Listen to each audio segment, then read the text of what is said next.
Let's see. Okay.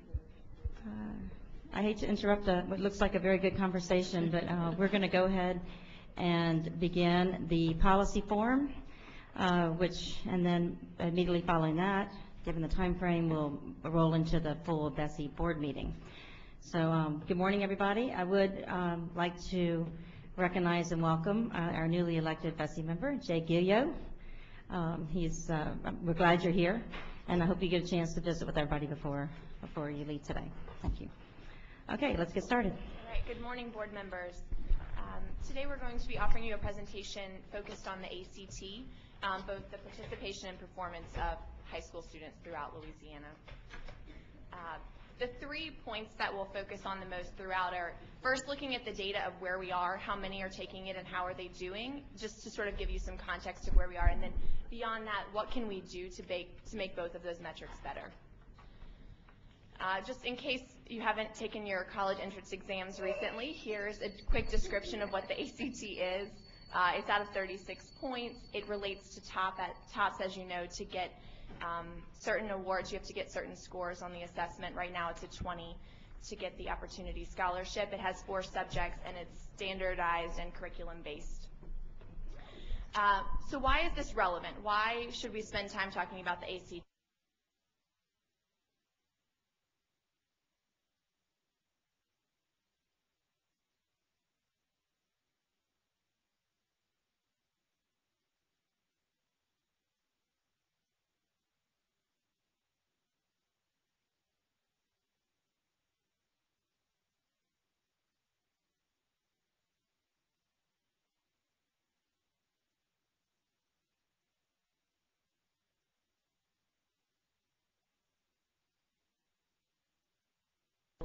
So the chart that's before you on slide 4, each of these dots on the scatter plot represents a school over a 3-year period.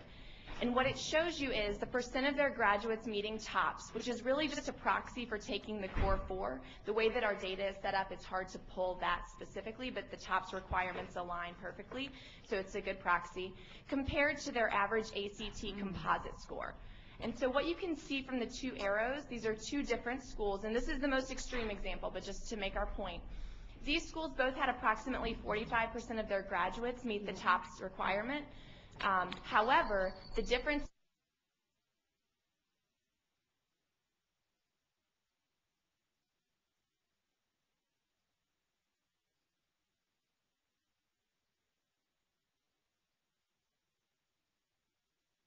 it could be that the higher performing school only tested their top students, for example, but it could also be that there's just a real difference in the quality of what's being offered in these schools, and something like an ACT allows you to see that. And just to clarify, you know, if this were to follow what we expected, there would be a straight line, and it does sort of follow a trend line upward, but as you can see, there is a great deal of variation, which is why we think this conversation is important today. But let me make sure, what you're saying is the horizontal line is the percentage of kids that met the TOPS academic requirement, which you would then expect they get a 20 on the ACT as well, and this is showing a discrepancy between those 2. Is that accurate? Sort of. It's that we think that meeting the TOPS requirements and taking the core 4 generally encourages a higher score on the ACT. The bar for TOPS is just saying to get the Opportunity Award, you have to have a 20. So we have a significant number of schools where there's a notable percentage of students meeting the TOPS requirements course-wise, but then not meeting the TOPS requirement for ACT. Good. Can you tell me, just from a curiosity standpoint, who is this top achieving school? That I do not know, Mr. Lee, but I can find out for you. I'm going to guess it's Ben Franklin. Either Ben Franklin or The far top right, you mean? Yeah. or Baton Rouge I High. think that might be They correct, have- but I I can mean- find out for you. It's got to be Ben Franklin. I bet right here. I bet I can name these 4. I bet you got. We can this thank, one. yeah. I bet you got. You might Okay. have Caddo, I just have one question. Yes, ma'am. This always Caddo, comes up. Magnet, Are we Scout. still, Baton Rouge High Yeah. as a state, and testing U-High. a large percentage of students more than the national average? Because I think that for people who use ACT, they do not test all of the children like we seem to test more of them. I'm not I'm actually not sure what the national average is, but I'll move a couple of slides ahead, Ms. Johnson, and I have the numbers for our state for you. So we broke this presentation down into two sections, both for the data point and also for the suggested policies for your consideration. And the first is the data on our participation. And before I get to this slide, I just want to note that it is a bit different than what you see ACT put out every year in their big national report. And there are two reasons for that. One, in their data, they include both public and private students. And where we could in this presentation, we tried to only focus on public students. And then secondly, when they look at the percent of students participating in ACT, they make predictions based on what they thought the population was going to be. They projected it out from a few years ago. And when they did that, it was around Katrina, so population had dropped, and they have not adjusted their score. So the data folks within the DOE have pointed out that that's actually a little bit flawed, and they ran this data for us specifically to Louisiana and to public school students. Can I hate to back, I don't need you to back up on the slide, but I'm curious again about the scatter chart. Yes, sir. Were these only public schools on the scatter chart? Yes. Okay. Yes. So on this chart, you can see for the past 3 years, our total graduates each year, the graduates that had an ACT score, and then the percent is just figured out for you. The reason it says graduates is that these students could have taken the assessment any year. What they did when they ran the data, they just said, okay, when this kid walked across the stage at graduation, did they have a score? We don't know if they took that as a sophomore, a junior, or a senior because they can take it whenever they like, but we wanted to give you the most accurate number of who all had been touched. But it is 2010, 2011, 35,000, that's the total number of graduates. Yes, ma'am. Okay, and the number who took the test, and no matter when they took it, was 20, so we're not testing everybody. That's right. Yes, ma'am. Okay, because I thought for some reason ACT would report that as a state we were doing this. No. If I can clarify, that's what Jessica was talking about earlier. ACT used the way they compute, they said that we had 100% Right. participation, and the way they computed is using public and private, but they also used an estimate on census numbers based on the Katrina numbers in the state. So what they thought was going to be the total number of students in the class is not actually what it was. So their numbers were lower. So when they looked at 26,583 students, it computed to them that that was 100% of what they thought the senior class was going to be, because they used an estimate that somebody did on a census. So their numbers really are not, these are the real numbers from our data. But when they come in and say Louisiana's ACT score is, because they tell us what the score is, and they also tell it to us by parish. Correct. So is that by, what is that? That includes both public and private. See, I've been saying those numbers, and that's why I shouldn't be saying them. They are an accurate reflection of, the scores are an accurate reflection of whoever actually took the assessment and how they did with public and private. It's just that percent, when they say 100% of kids were tested, that's wrong. That's wrong. And I think it's because what ACT does in state to state is they just look at total testers. They don't separate when they talk about the percentage, because they use some census number that they have received that's an estimate of what they think our population is. They do not use an The exact actual. match. So this is the actual. Right. This is Yeah, but public. you see, what we do is I'm trying to remember the kind of conversation that we had just last year when these numbers came out. I think Louisiana was around 20 on the ACT as a Yes, state. ma'am. Yes, ma'am. But that's not a real number for the public school system. It is, well, it's, and we have the average scores for public Oh, school on the yes. next slide, so I'll Yeah. walk you through this as well. One other thing I wanted to point out is that we could have talked a little bit about the SAT, and I just wanted to clarify for y'all why we didn't end up putting that in the presentation. Only approximately 3,000 kids took the SAT last year, and that includes private school students. So we felt like the more relevant conversation for the board was ACT at this time, given the percentages. Do you know how Louisiana compares to other states with the percentage of students taking the ACT? We do not have that number, but I can get it for you. We have some information on the states that do statewide testing, which we'll get to in just a couple of slides. I think historically, Louisiana, it's been reported over the years that we have a a larger percentage of students who take the ACT versus other states. College-bound students in Louisiana predominantly took the ACT over the SAT, where in other states the SAT is emphasized. And part of it was because up until about 3 years ago, schools were test-specific in college admissions. But as of 3 years ago, virtually every college and university in the country will take either one. That's correct. That changed about 3 years ago. But Louisiana does have a higher percentage of students taking the ACT. Right. And that shows in your low SAT participation. Absolutely. So, I think, Madam Chairman, it's very noteworthy as to where the members of the board are sitting and where they're not sitting. Yeah, I think in terms of dinging, I think that's a very valid My point. neck's gonna hurt. As to who can get up in the morning and get out. Does that mean the ones that are conscientious and the ones that are not? well, Mr. Bayard, I will note that Mr. Bayard is holding up this end of the table. It's really light right now. Now, Ms. Bradford is here. And Ms. Bradford is here, that's true. We're getting some representation on this side, a little bit of balance. Okay, thank you. All right, so let's jump into a little bit of the performance now that we know the numbers of participation. This is the average ACT composite over the past 5 years, and this is public and private. This is not called out specifically for public. And what I want to note for you on this one is that we're consistently below the national average, as you can see, by approximately 1 point or so. And our data folks, when we were talking through these charts, wanted us to note a couple of things.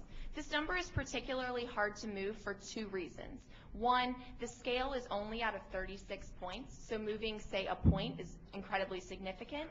And also, there's a huge population of students taking the test, so with the N size being that large, it's hard to take the average up dramatically over a number of years. As you can see nationally, it's stayed pretty flat as well.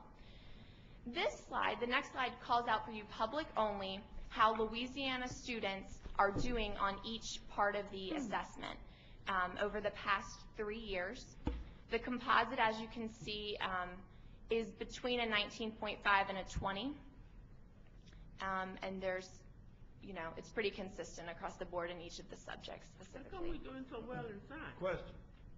Ms. Johnson, you have a question? I just want to know how come we can do so well in science. I also have another question. These things don't work anymore? These little things here. Monitors. They're all turned off. No, I'm talking about this. Oh, the monitors. This works? Would you like them turned on? Well, I just thought it would be easier. But Okay. anyway, And then Mr. Bayard. how come I have we're doing so a well in comment science? Okay. slash question. Oh, I'm sorry. Let's let Ms. Johnson finish. Yeah, I just want to know how come we're doing so well in science? Ms. Johnson, I suppose it's to the credit of the districts. When I saw that, I actually went back and double-checked the numbers because it's typically a lower-performing subject, but this is from our data folks and what's the happening. reason why I'm asking it is because typically, if you're reading at a certain level, you would have difficulty moving especially into science. I think it's this STEM. high. And of course, if you're this low in math, they don't seem to go together. If I could respond to that, if I could respond to that. Okay. I know from a local's perspective, there are many partnerships with even businesses in the math science areas, and so that could be a contribution toward the high achieving, but also we do a lot of partnering with higher ed in this particular area. We have the Math Science Partnership. We work with higher ed in that arena. We do a lot of partnerships, and the State Department of Education has helped the local districts to be able to do the partnerships with like ExxonMobil and different other business and industry partners who actually work with and adopt many of the schools around the state in this particular area. So that Well, and anyone who's taken the ACT, and I took a few practice tests as I was working with my daughters, science is largely reading comprehension. So, yeah. That's why I'm looking at it. Mr. Bayard. Yes, And ma'am. my daughters did better than I did, by the way. If we could just, About 9 years ago, I read something about ACT scores, and it kind of triggered an interest. And so I got copies of each state's performance individually, the number of students taking it each year, and it didn't break it out in class, because some states you don't take it till you are a senior.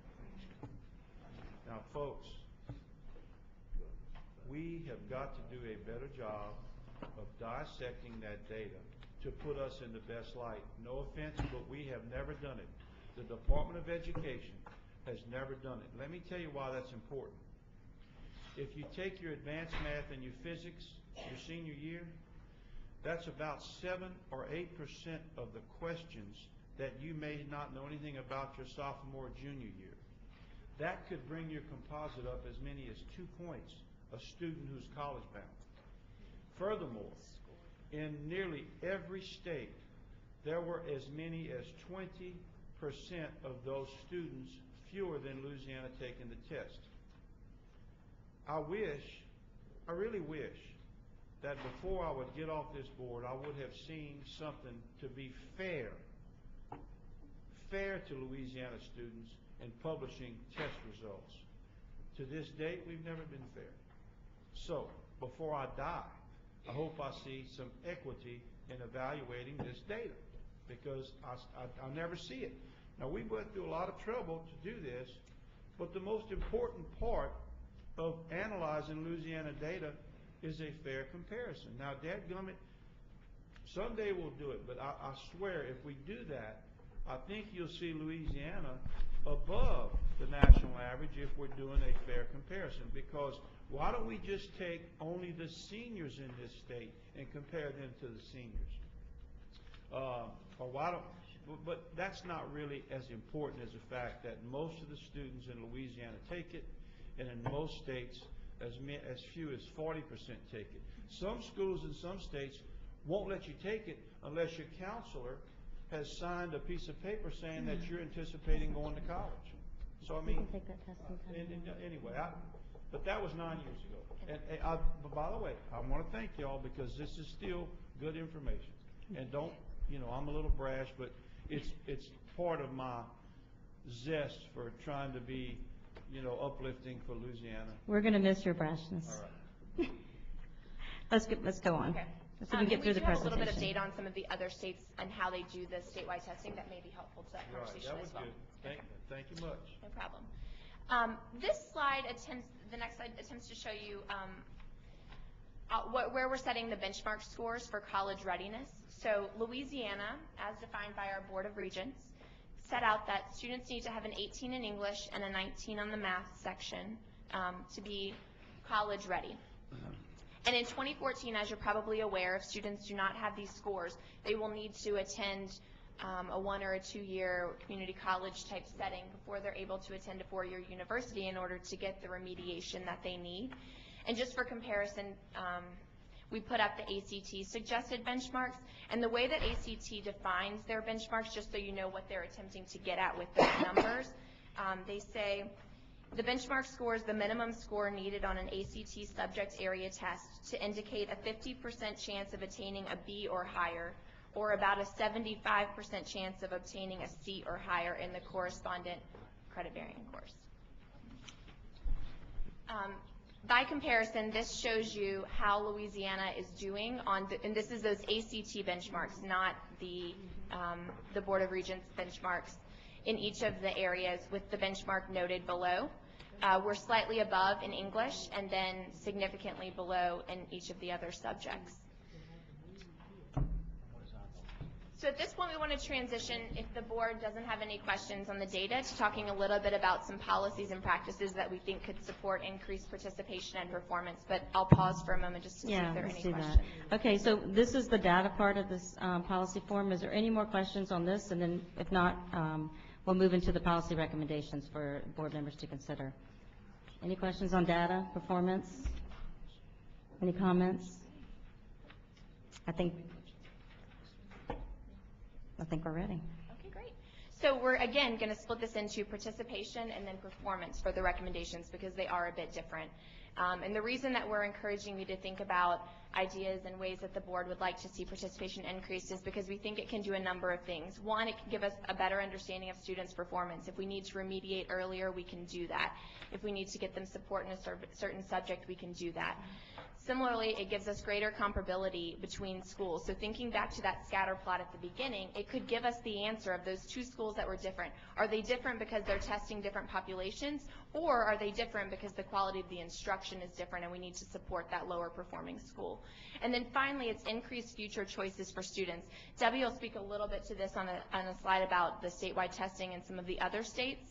But what they've seen is that students who participate in ACT, even if they weren't considering going to college previously, after taking the ACT, there was an increase in the number of students that actually went on and pursued that track. So the first idea that we want to talk about with the board is increasing the use of the existing fee waiver. Right now, ACT has a pretty fantastic policy where if students meet a number of different criteria, they're able to take the assessment twice for free and send the score to up to 4 schools each time, which is significant. The problem is that we have a problem with our high school students filling out the free and reduced lunch form, which is part of probably the biggest way to get this fee waiver. So we ran some data, and as of October 1, 2011, 70% of our K-8 students received free and reduced lunch, and presumably those are the same students that are then transitioning to 9-12. It's not a perfect answer, but it's at least an idea. By comparison, only 56% of high school students were getting free and reduced lunch. So you see a significant dip there, and by not filling out the form, they're then not able to access the fee waiver. So we think it's worth looking into supporting our schools, our districts, our counselors, and encouraging students to fill this out, even if it has the stigma attached for lunch that has been explained to us as the reason why students are no longer filling this out, so that they can then access this great opportunity for a free college entrance assessment. But Jessica, what percentage of students in the 56% group are availing themselves of this fee waiver? So it's hard, the numbers came from different places, so it's hard to match that up. But what we did find out from ACT is that last year there were 52,000 fee waivers used. However, you can use it more than once. And so the staff member from ACT indicated that that could mean as few as 25,000 students were actually accessing the fee waiver, which would only be 25,000 out of approximately 100,000 9 to 12 students. So as low as 25%? Right. Possibly as high as 50? Yes, ma'am. Okay. The 4 items that are on here, you meet all 4 or you meet 1? You just You would need, think that if you're in, that most of the students who were in the 70% K-8 are probably also in a program for economically disadvantaged students. yes, ma'am. And you only have to meet one of them. So whether they fill out the lunch thing or not, you would think that they would fall into that category. Yes, ma'am. Okay, so those kids could use this. So there has to be a way to communicate to them that they're eligible to do it. Whether they feel, it has nothing to do with free and reduced lunch. We know that they're in an economically disadvantaged program. We tried to push on ACT to see if being in a Title I school-wide program Right. would allow you, because if that was the case, we We're good. had a mini celebration before we found out we were wrong, that this meant, oh yay, 70% of our kids can take this for free. But in fact, that's not the case. They have to, the free and reduced price lunch criteria has to apply to that specific student.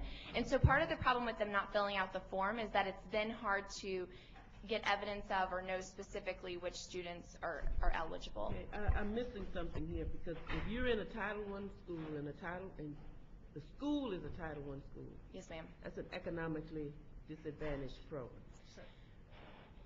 And let me see if I can help Ms. Johnson. When she specifically spoke with ACT, they indicated that their criteria is that it has to be the individual student that is enrolled and that qualifies as free and reduced lunch to determine that they're economically disadvantaged. Because we did think, as Jessica said, that it would mean that if it was a Title I school, we could get everybody in that program. But then it goes like to a second factor, that they have to, if they're in that school, then they individually have to be counted as a free and reduced lunch student. And you know, if I could just add a comment, one of the things that I've said to superintendents, because we know that high school students and some middle school students will not fill out the form because of their peers, what we've said to them, if you would look at the elementary students and look at the family, because the forms have to have every family member, even in elementary. And so we can track the students that way into high school. Consequently, those youngsters would qualify without having to fill out the form because we already have them on record. So we're trying to push that particular way of doing it. If they will simply look at the elementary where their siblings that are on the free or reduced lunch program, then we can use it even into the high school.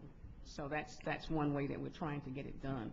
However, as Debbie has mentioned, Ms. Johnson, when we talk with the people from ACT, every school that's a Title I school doesn't have all students that qualify for free or reduced lunch. So it has to be done on a student-by-student basis. Question. Mr. Bayard. Outside of attending a university, what value does an ACT test have to our students or to us? I think there's a couple of values there. One, as I spoke about a little bit with the scatter plot at the beginning, I think it gives you an idea of the quality of the instruction. So grad rates are a great indicator, as are looking at the curriculum that students are engaging in, but there's still differences in that curriculum across the state, and so to have something like this, you can really see how effective it was at the end True, of the but day. it's not part of our evaluation. It's not part of our exit requirements. Yes, sir. It brings nothing to our process here except just another test. Oh, Mr. I'm Bayard. asking. I'm asking as a non-educator because I'm trying to see. I mean, it's been a long time, so I can't really, expound much on ACT. But Yeah, let me just see if I can add, because I think we have some information that'll help clarify that sometimes the ACT talks about teaching a rigor in high school that helps prepare them whether they plan to go to a four-year university or not. And it also helps students who had no idea if they take the test, they may be thinking all along that they did not have the skill to get to a four-year university, and find out when they take this assessment that they are qualified to meet entrance requirements for a university that in the past they may have thought was not even in their picture. the National Court said nothing about it, right? Didn't say anything about ACT being part of any evaluation or state comparison. You mean the Common Core? No, they have not made reference to that. However, they, in their college and career ready assessment, they are looking at what I'll say the key courses like Algebra 2, Advanced English, as far as an exit from high school that's an indicator of somebody meeting college and career readiness standards. I think what they should have done with Common Core, and still in all, if you don't have level or identical graduation requirements, I think Common Core maybe should have integrated some type of ACT evaluation where they could have extracted senior scores or something along those lines, because, I mean, I see what you're talking about, but we do a whole lot of other stuff in this state, I think, that easily compensates for that. But I'm not against the test. It's good. Thank you, Mr. Bayard. Ms. Bradford. Yeah, I think also, when we've kind of talked around this, it is an assessment tool for most high schools to kind of judge the effectiveness and also the depth of knowledge and teaching. But also the universities, particularly in our area, really use it for placement in scholarships and classes and different things like that. And so it is a very valuable tool, speaking of the high school principals, to the schools. Yeah, well, I'm only talking about the number of students that are taking it. There's probably only half of them that value really is applicable. I don't know if I agree with that statement. What's our college enrollment? The number of seniors that graduate 20. About 46% of of all the graduates. Yes. Okay. Well, that's my point. What, 82% take it or 78% take it? If you're college bound in this state and any other state practically, you have to have You have to taken have it, the and- ACT or the SAT. It's also, I'm not for, arguing that. I'm just saying that nearly 80% of our kids take it, Okay. yet only about 2/3 of them go to college. That's all. thank you, Mr. Bayard. Mr. Garvey, and then Ms. Johnson. Yeah, a question. Welcome, Mr. Geis. Ms. Shelm, do any of our 2-year or 1-year colleges look at ACT scores in deciding their entrance? Yes, and I was getting ready to get into that point. It's not just the 4-year colleges? No, and it's also for... Is it all the 2-year colleges, or just some of them on a case-by-case? all College. of them look at it determining placement in courses not when they admittance. enter. Right, not admittance, but placement in particular But it courses. is used The anyway. the other Yes, thing it I has wanted to value there. mention too is that it's used, the plan, which I'll talk about in a few minutes, as well as the ACT, are used as requirements for students while they're in high school to take dual enrollment courses that can be of a academic nature or of a career technical nature at a community and technical college. That's a requirement that they have for students prior to them entering onto their campus. Well, what about for the two-year colleges that use the ACT for placement? What do they do for students that did not take the ACT? Are they not allowed to enter, or do they use an alternative They have, placement? Work keys. They have a Compass, which is an ACT comparison test that a student takes upon entry that determines what level of courses they would take when they, whether they can go into entry-level English or entry-level math. And it's mostly English and math are the determining courses. How many of, excuse me? Go ahead, Ms. Johnson, Well, and then Ms. I'm Buchanan. just trying to get back to the economically disadvantaged. Do all of the students in the 8th grade take Explore in our state? They did until this year. And actually, we are hoping that that will be refunded again. I Well, think. and I'm asking for a reason, because if all of the students take Explore, then we really know who these students are who are economically disadvantaged because they took Explore. Correct. The 8th grade, okay. Thank you. Ms. Buchanan. But many of our schools aren't using that information as we had hoped when we put Correct. it in. And in Blue Ribbon, we've worked looking at counselors and changing the certifications and changing our policy and how counselors are used in schools, and we'll be coming to you with that recommendation later in the year. But it's a valuable tool if it's used, but so often counselors are so busy doing other things they aren't able to really work with the students. I think one of the biggest things that happens with it is, as you said, Debbie, it's opening up the world to these students who didn't think they had a chance to go anywhere, and suddenly the counselor can look at it and say, you know, you could get a 2-year associate degree with this. And that's what we're trying to do. It helps the dropout rate, and of course it gives us a more educated and trained workforce. So I think there's an awful lot to do it. But I had another question. In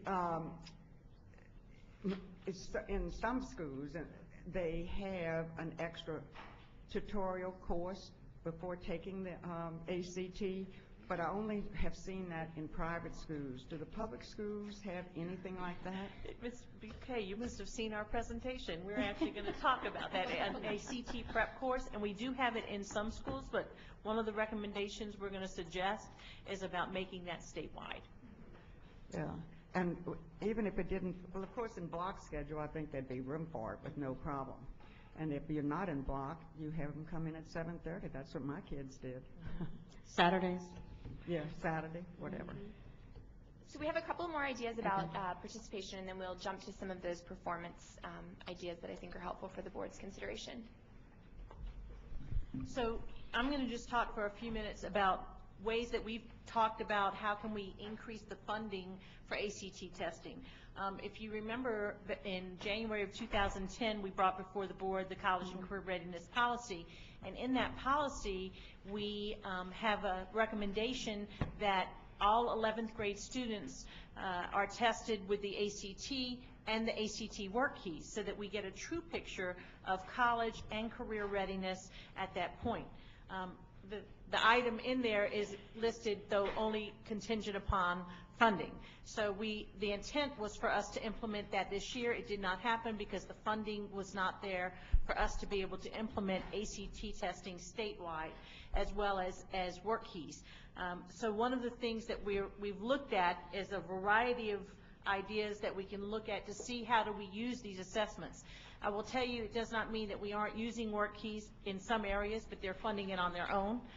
But we just have not been able to do anything at the statewide level. So one of the things we talked about was when people use their school improvement plans to allow them to look at preparing students to graduate from high school, college, and career ready, and that as one of those assessments to determine whether they are ready when they leave high school, that ACT could be written into the plan as one of those tools to assess, so that schools could use NCLB money, they could use IDEA money for those particular areas of testing, and then sharing this information with districts to talk about how do they blend their funding and what is it that they would need to do specifically to address being able to pay for the ACT assessment with those funds.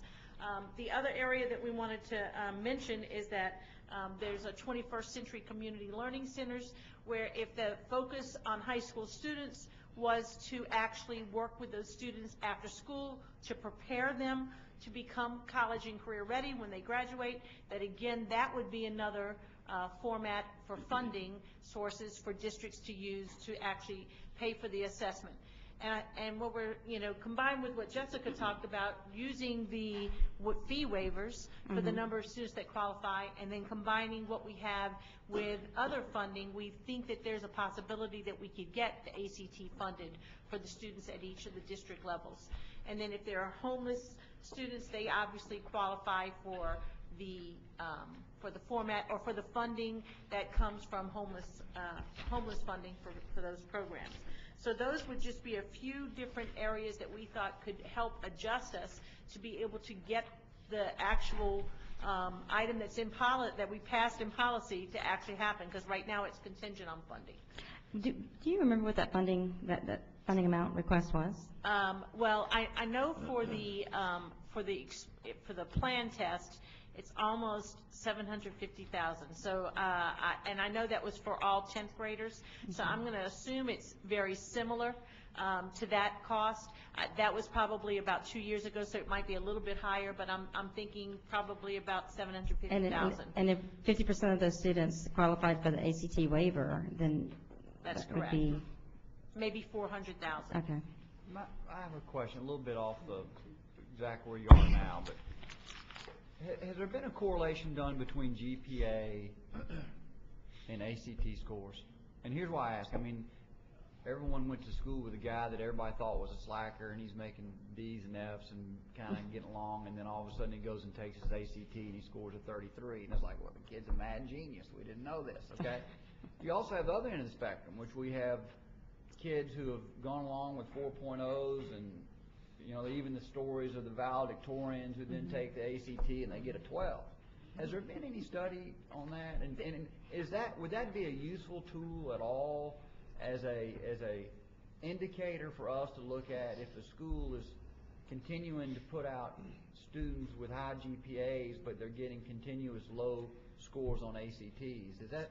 So actually, we did have a report, not necessarily a study, on the effects when we convened the grading policy, and I think Nancy Beeben could probably produce the report if we had to show, but it does show if we looked at the students who all had 4.0 or better GPAs and what the average ACT was, because we looked at that as a sort of an indicator when we were trying to determine the statewide grading scale. There are some discrepancies, and Jessica pointed it out. When you look back at that scatter plot, that's pretty much the same issue. That's a good point. Right, where we have a misbalance. Okay. Madam Okay. Chair? Yes, ma'am. I do think it speaks to the curriculum, though. I think when you have students who are making 4.0s and then they can't make but a 13 on the ACT, as an educator, what that says to me is they've not been exposed to the right material, they have not had strength of curriculum in order to do well on that national norm test, which goes back to why it's important to have that national norm test. So, yes, I do think that's a factor. However, though, when you take the end-of-course algebra test or any of the end-of-course tests that we have, that ought to give us significant information on the quality of the curriculum before you even get to ACT. And you're right, Ms. Johnson. That's going to be a helpful indicator as well, but we just don't have it in all subjects. Right. But I mean, and math is one of the ones that's on here. Right. Thank you, Ms. Johnson. Ms. Tyler. I just have one question. For the fee waiver for those students who qualify, I know oftentimes students take the ACT more than one time so that they can get a better score. Is a fee waived each time they take it, how many times? Twice. Twice. It works twice. And since you mentioned that, I just wanted to mention, too, that when you get the report on numbers, It is the student's last test score that goes into the results that we get. So if they took it as a 10th grader, an 11th grader, and a 12th grader, whatever their score was when they were in 12th grade is the one that is used to compute the average. That's good to know. Okay, all right. And just to kind of talk about going to the statewide ACT testing, there has been some changes in the past several years looking at states across the nation that have gone to either state-funded voluntary testing or state-funded mandatory testing. So you see we have about 4 states that have gone to voluntary state testing for ACT for students, and then there are 10 states that have actually gone to mandatory testing, and most of them are testing in the 11th grade the students so that all of their students or most of their students either take the ACT or the ACT work keys. What they found in the results of those statewide testing units is that it improves student achievement, it increased their readiness for college, it increased college enrollment and retention, it helps students it increased the number of students who considered college. And specifically, I want to point out that in 2 of the states that were in the mandatory testing, in Colorado and Illinois, they both saw an increase over 5 years. Colorado went up 0.3 of a point over 5 years. Illinois went up 0.4 of a point over all years. And this was testing all students in those public schools in the classes. The other thing that was which you would think might go down or might stay flat. So they've actually. I think from what we've gotten from the information from ACT is that maybe initially there might be a difference, but then it leverages out, and that students then know the expectation and that they then recognize that there are certain courses that will help them prepare to do better on those assessments. So if we go to statewide mandatory testing, we need to be prepared for perhaps a bit of a dip and or a decrease in growth that we've been experiencing? It might be, right. It might be there initially, but they show that after a 5-year period, the scores went up. And then just to mention one other piece on that is that 13 to 18% of the students who had not planned to go to college at the time of the ACT ended up enrolling because they then found out that they actually met the criteria that they did not have any idea they would meet. And qualified for scholarships? That's correct. Yes. Okay. May I just ask one other question along those lines? I want to know if someone has even thought about, I'm sure that they have, the Common Core state standards that this board has adopted for our state. How does, how do they align, those standards align with ACT content in terms of the testing? Because I think that that's going to be real significant to us going forward if we're going to look at policy for testing for students for the ACT. If we can try to make sure that we're closely aligned with the content in the test for ACT as it is with the Common Core state standards and the tests that we're going to be using from the PARCC assessments. And I will say that ACT is aligning with the Common Core. They actually have started doing presentations about how they are aligning their testing with the Common Core standards. Makes sense. Yeah. Can you, do you have any idea? That's good. There are 15 states listed here where the state pays for the test. Do you know how these states compare to the states that where the state does not pay for the test? In participation or in performance? In performance. I don't know, but I can find out for you. And I have a question too. I'm wondering if the answer is if the state would just pay for the test, see, our kids would do better. It'd be nice That's if always that was the the answer. magic bullet. Well, this is not an expensive initiative. Yeah, it's not. I Ms. have a Johnson. question. Debbie, you said the states that are mandatory, state-funded mandatory, also have a percentage of students who take work keys. Yes. So how do you decipher this information? I think what they've done in some cases, they have them take both, everybody Oh, take okay. both, Okay. so that they have one or the other to balance. And I think in some cases, maybe with students with disabilities at a particular level, they use the work keys assessment. And even for TOPS and TOPS Tech, there is a level where if they score a certain level on work keys, it qualifies them for that scholarship. Okay. Okay. Any other questions? Otherwise, we'll move on. Okay. So now we'd like to just share a little bit about how we feel we can advance not just participation, but performance on the actual ACT test. And one of the things was mentioned earlier was the topic of Explore and Plan. And just to remind everybody, Explore is the test that's given at the 8th grade level as a pre-assessment for students for careers and what their level of ability would be on being college and career ready. The Plan test is given in the 10th grade. This year we did give the 10th grade test to all, the Plan test to all 10th grade students so that we do get a picture. And you're going to hear tomorrow, as one of the remarks from the Remediation Commission that's going to come out with some recommendations, that it's the early intervention, just as it is in everywhere else, that helps students become more prepared to be college and career ready, that these two tests are key indicators of letting us know how a student is preparing.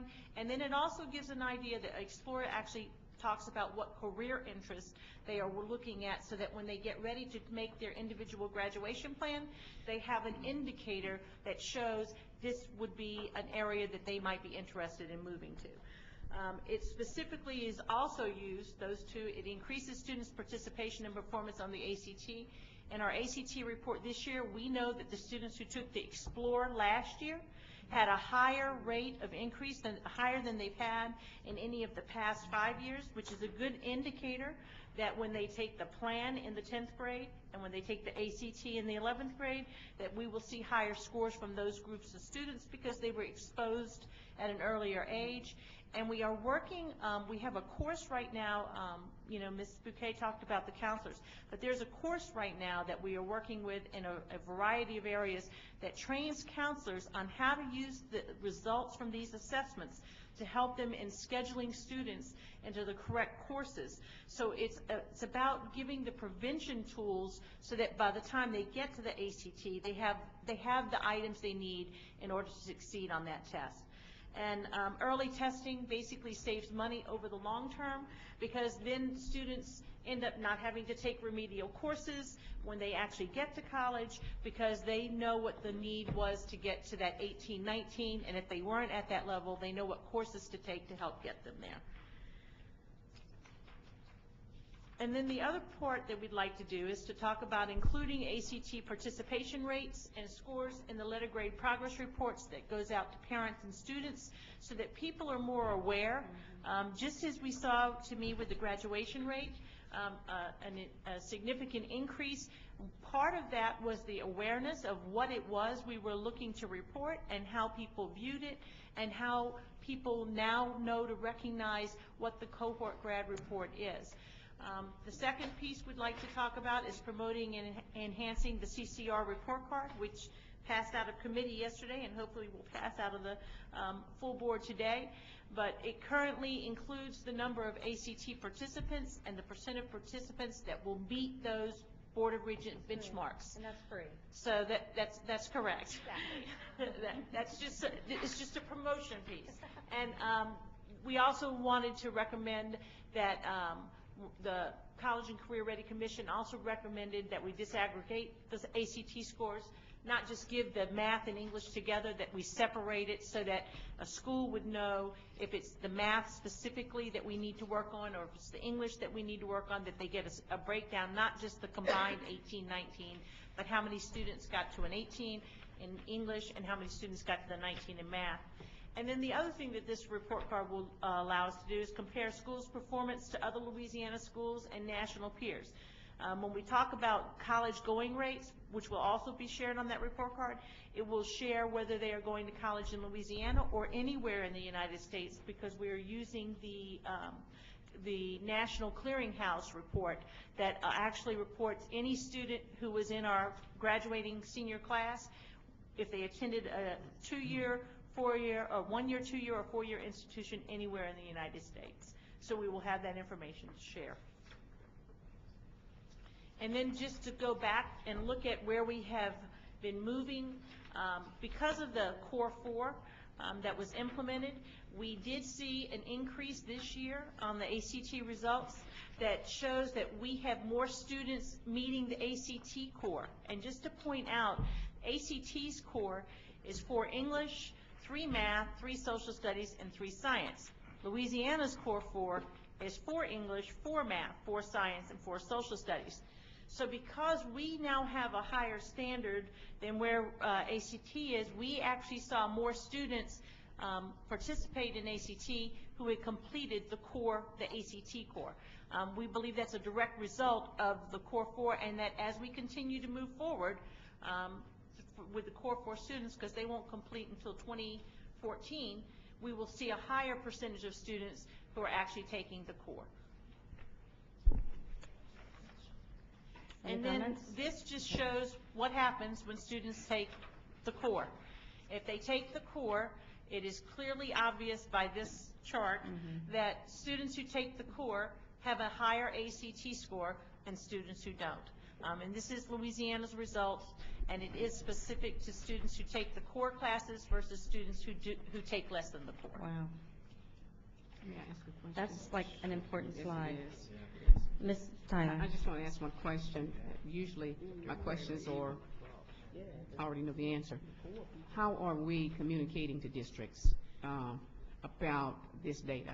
And are we saying to districts that when you get your young people to actually enroll in the Core 4 curriculum, then their chances of doing better on ACT are so much greater? That's correct. And that's the message, and actually that's the purpose truly of the College and Career Ready report cards, so that we now have a tool for districts to see, here's where you are, and here's how you can increase your participation and your results for your students on those particular categories. And a way to communicate, and that report card is to communicate to parents? Yes. Because often students will try to take a less rigorous curriculum, and if a parent is not particularly knowledgeable, will allow it. I mean, won't fight it, and then they regret it. It's senior year. And I know we're doing everything we can to get the information to the schools and the teachers. Early enough. The students, the parents. I would say that, they're valuable to have that information as well, because I think as teachers, they always want to push their kids, because we always want them to do better. So I think I need to push it down. anything we can do to keep that I like these communication. policy recommendations. Okay. Yeah, you let them know. We have other ways to increase the participation too, and we're going to let Ken share it. Ken Bradford, Office of College and Career Readiness. Take the next slide. Next slide, we're talking about other ways to increase the ACT performance and participation. One is to offer rigorous courses. Yesterday in committee, we brought forth a plan, a 5-year plan to increase the advanced placement participation and performance in the state.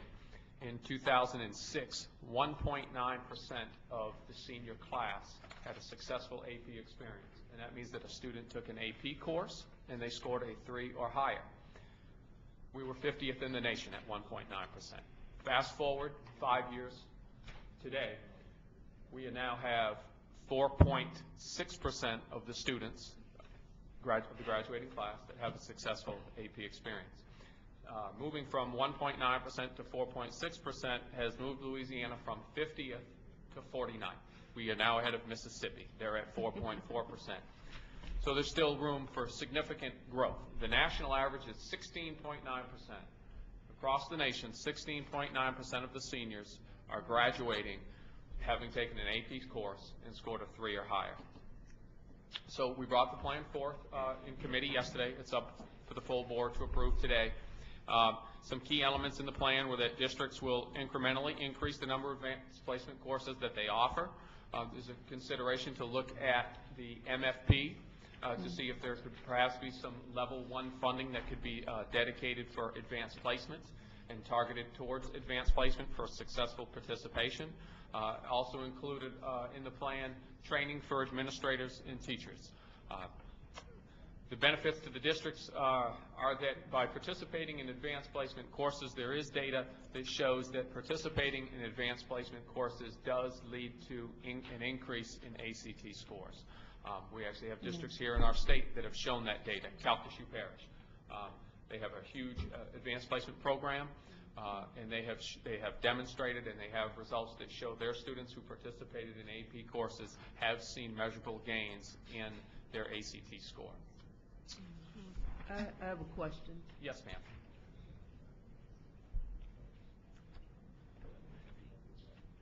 Are we aligned with the Board of Regents on this particular initiative? With the advanced placement, yes, ma'am. The Board of Regents, when we developed the 5-year plan, we had a Tiger team, and the Board of Regents were part of our Tiger team. TOPS was part of our Tiger team. Following that, the plan was brought forth to PSAC. PSAC reviewed the plan and provided input, and then it went to the College and Career Readiness Commission. They provided input, and then we brought it forth to the board. So all those venues are on board with our plan. Under the previous commission, and about 5 years ago, I guess, it was not considered something that we ought to pay a lot of attention for. We were less than 1% of our students taking AP courses. And I distinctly remember this because I had an opportunity to go to an ACT conference or something, I don't recall, and came back and found out Louisiana was at the bottom of the list. And in talking to the commission at that time and members of the Board of Regents, it was not a high priority. And until we could align those two things together, doesn't do us any good, because if they aren't going to help us to provide either the training of the teachers for the AP or the teachers for the AP, and especially in some of the rural districts, you know, we may be ahead of Mississippi, but how do we get up in the top 25%? That's a very... And one component of the plan was partnerships with universities for students that take AP courses to get the college credit at the universities, the dual enrollment credit. And one final question, I guess. I think we got some data about the number of students who participated and who chose not to take the final test for some reason. I've seen that somewhere. I don't recall now exactly. That is correct. Taking the advanced placement exam is not a requirement as taking part of the course. If we're going to fund it, don't you think we ought to make Yes, ma'am. That was actually one of the in the plan when we talked about perhaps level 1 funding for weighting that for MFP. That's for a successful AP experience, and that would be getting dollars in your MFP for AP participation, a successful AP participation, and that is taking a course, taking the exam, and scoring a 3 or higher. Any more questions at this point? I have one. Ms. Tyler. I have one, Ken. I wanted to know a little bit about our increase in AP successful, the successful rate that you spoke about a few minutes ago. I think you said went from a Yes, ma'am. Since 2006, the state, we've gone from 1.9 to 4.6 successful participation. There's a couple of things that we have done over the 5 years. Number one is we have the department has written for an advanced placement test fee waiver, and as such, low-income students in the state can get their advanced placement test fee reimbursed. We've implemented that. Additionally, the department wrote for a $1 million advanced placement grant, which allowed us to develop 16 advanced placement courses to offer through the virtual school. So we've done those two measures, and that has moved the needle some over the last 5 years. How many more students would you say that movement has taken in? Yeah, well, we know each year that we're getting approximately 1,200 reimbursement requests for low-income exams. Okay. So we know that at the very least that those 1,200 would have to be paying for it themselves. And then through the state virtual school, we've had as many as upwards of 350 students per year accessing our advanced placement courses. Okay, thank you. What about books, textbooks?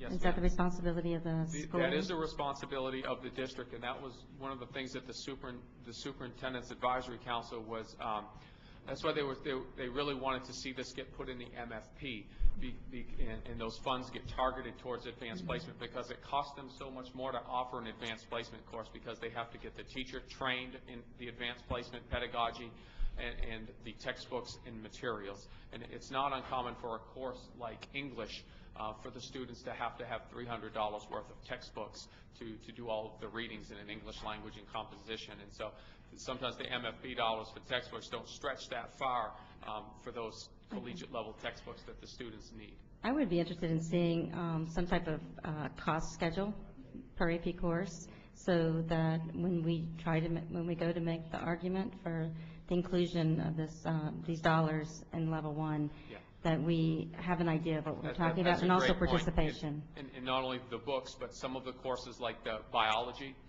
there are required 12 set of labs that have to take place, and they Yeah. require the lab materials, microscopes, things of that nature, Correct. consumables. Yes. Having purchased quite a few of those books and materials, that it is expensive. Well, as part of what we've talked about, the textbooks, couldn't we do some of that online instead of getting Yes. Yeah, Yes, some of them are, we yeah. do do some of that online. Even in our state virtual school, some of the textbooks are available online.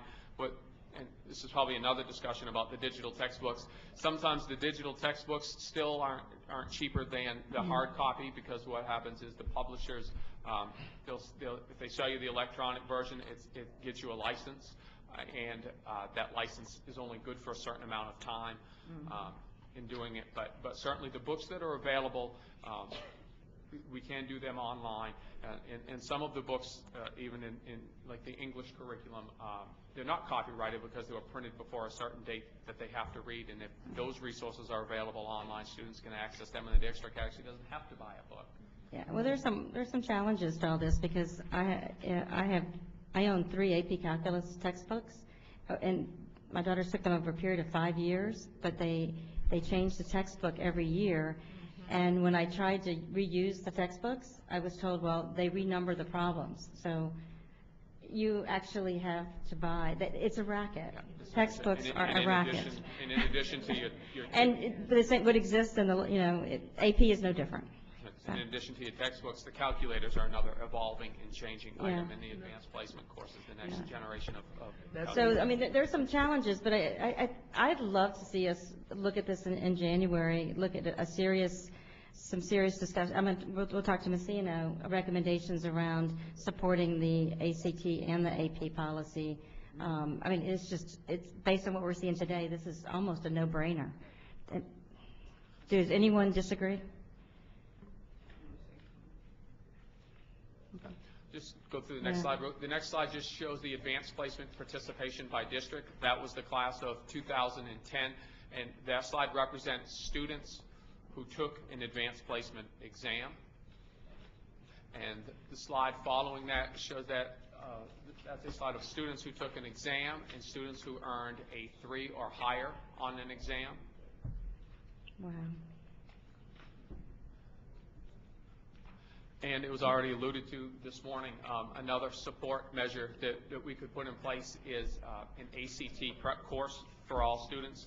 Currently, the ACT prep course, what happens is districts have to apply for this as a locally initiated elective, but the department could work to create a statewide regular syllabus and an ACT prep course and have it as a statewide elective. Saves time and resources for the local LEA, and it would be a statewide syllabus that would be aligned to what students need to take in an ACT prep course. And finally, another venue would be so that every student would have access to it, would be to have one that would be online and available through the virtual school. Possibly create something with what they call a Creative Commons license that would mean that not only would it be available in the virtual school, but it would be something that would be transportable that districts could use on their own outside of the virtual school if they chose not to do it with us. So it would be a resource that would be made available to them. Madam Chair? Yes, ma'am. I do think that's an excellent idea, because that is one of the things that we've done at our school, is all at my former school, is that we did the online course as a part of our curriculum, and then we added a prep course for an option in addition, that where teachers As and elective? instructors came in. Well, the online was mandatory, and then the prep was elective. Wow. And again, the benefits of having an ACT prep course would be, increased preparation for the ACT test and increased participation in ACT. We put together, just to close out, we put together a summary slide of what we think our big takeaways are on both the participation point and the performance. But at this point, we just would like to open the floor to answer any additional questions you have and get your feedback about what it is that you would like us to go and do, if anything, what that would look like, what information is helpful. And I've been taking notes throughout the presentation, but if there's anything specifically that you would like to see come as a result of this, we're happy to take that. Madam Chair, I have a comment. This is not exactly about ACT, but it kind of ties with it in AP, that the greatest incentive and motivator for reform that I've seen in recent years is the TOPS, and the fact that ACT has this bottom line score for every category to get to the next level of TOPS. It was really great incentive both to my parents and to my students that to keep taking that ACT, to take the harder courses. And so I just want to go on the record of stating how important I think TOPS is to our educational system and to our graduates, and big congratulations to Louisiana for offering this, and we hope that it continues for many years to come. Thank you. Thank you, Ms. Bradford. Okay, this is the point where we provide some feedback to the department. I'd like to, first of all, thank you. This is an excellent policy, I think, discussion. I think it's a topic that members are clearly interested in and have some strong feelings about. So, yeah, I've done a great job today, and I really, as far as putting something together, and this is exactly why we carved out this time for policy forum, so that we can have this kind of discussion and we can drive, hopefully, some policy. Policy recommendations at this point, actions, desired actions from the department? I just want to make a comment. I think this is an excellent report. It's food for thought. It shows us what can be done with expecting more, requiring more participation, better preparation, and I think it's well done. I appreciate it.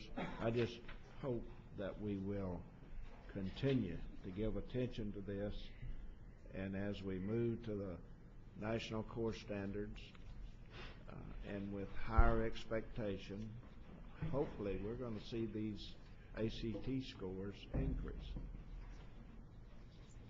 Yes, thank you. Ms. Johnson. If we're going to really look at this, I would strongly advise that you consider putting into the MFP, in the at-risk weight that's already there, funding for at-risk children to take the ACT. Now, I know that there are dollars already allocated, but I'm going to take this a bit further, because if you put the funding in for them to take the ACT, I think you ought to always couple it with funds for districts to be able to offer AP courses. You're not going to get student improvement, in my opinion, high if all you have is the test. So you have to increase the level of the curricular offerings all over for this to occur. Now, you can't put this into the MFP, but I'm going to say it anyway. You have to set the expectations of the educators out there that the children who are at risk, it ought not be a circumstance of their birth that they don't have the same opportunities. Now, you can't control for that. I wish you could. But I do think it ought to be some kind of way encouraged, because if it's not, then what we're going to have is the same thing that we have, in my opinion, with TOPS, which I absolutely think is a good program. But if you look at the participation of TOPS students, a program that, and I remember Patrick Taylor sitting right down where you all are sitting, telling us how he started this program with the bicycle and why he was doing it and who it was for. And that program has gotten way to the right of what he said here that day and told us. So I do think you have to have some way of making this a program that encourages the participation of the children who are the most needy. And I say this for a very simple reason. If you don't educate, if you choose to decide based on the circumstance of birth that you are not going to educate to the fullest, then this state will always be a banana republic. Thank you, Ms. Johnson. With the, we go to mandatory state testing, funded testing, then every child would have, would take the test in July. I think that would address the ACT. The AP, I think, is where it's tricky because the policy now requires basically increased offerings, but does not require increased participation. And students self-select, so that they would have to be encouraged and nurtured and prepared, to be successful. And there are plenty of circumstances where that has happened very, very well. But your point, I think, is very important. Anybody else? If I could make one note Sure. quickly as we're considering the funding element. One thing that the ACT staff did point out is that when they do these statewide testings, for example, in Illinois, they have a specific day where that testing happens, and it's typically a Friday or Monday before or after a national testing day. And when they do that, the fee waivers cannot be used for those. So it's just something to keep in mind as we figure out how to frame and set up any sort of structure that the board would be interested in, just to keep in mind. Okay. Okay. Well, Madam Chair, Mr. Lee. one thing that appears to me to help, not only advanced placement courses, but preparation for the ACT. Right. I think too many students in the past in Louisiana have taken the ACT with no preparation for it, and that's, to me, that's a downer. That's going to cause those scores to be low. When with the teachers, counselors encouraging that students take preparation for the ACT, I'm talking about for the test itself, that makes a difference. Thank you. If there aren't any more comments, what I'd like to suggest is that we create a standing item in the appropriate committee on this, that we, I think we are generally in consensus that these recommendations are good and worth exploring, and that we start with a recommendation from the department and from Jessica about the time frame of implementation, the costs and challenges, what we can do early and inexpensively. Let's get that going, and then I think in January, when we start seriously debating the formula, is when we need to have the numbers and be able to make the argument for putting these things in the formula that supports districts and our needy children. So I think that would be a plan. If all are in agreement, then that's what we'll take away from this forum. Was I clear enough? Okay. Could I just add Mr. Bayard. We talked earlier about low ACT scores and future accomplishments. I have a friend who scored a 14 on his ACT, and he wanted to be a teacher, and his teacher told him, "Don't waste your time." Well, he eventually went to college. Long story short, he got his master's in physics from Stanford University, and taught for a number of years and became a principal. End of discussion. So sometimes people wake up. Okay. If there aren't any more comments, we will go ahead and adjourn the policy forum. The board meeting is scheduled to commence at 10:45. Ms. Posniak, is that still? I have 10:45 for the board meeting. Okay, so we'll go ahead and start the board meeting at 10:30. We're ahead 15 minutes. You need water? Probably gonna get a little more. Take a break. Yes, ma'am.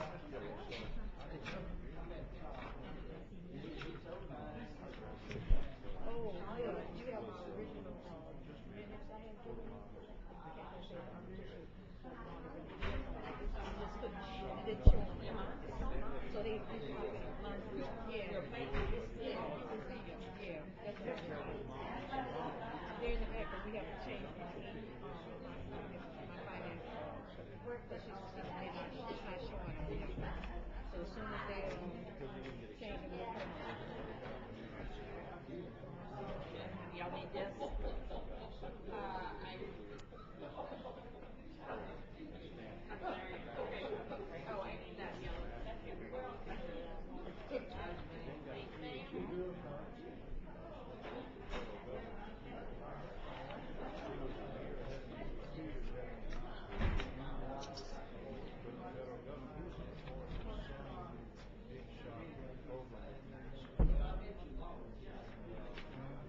Testing, 1, 2, testing, testing, 1, 2, testing. This is a meeting of the State Board of Elementary and Secondary Education, Wednesday, December 7th, 2011, in the Louisiana Purchase from Mike Tess.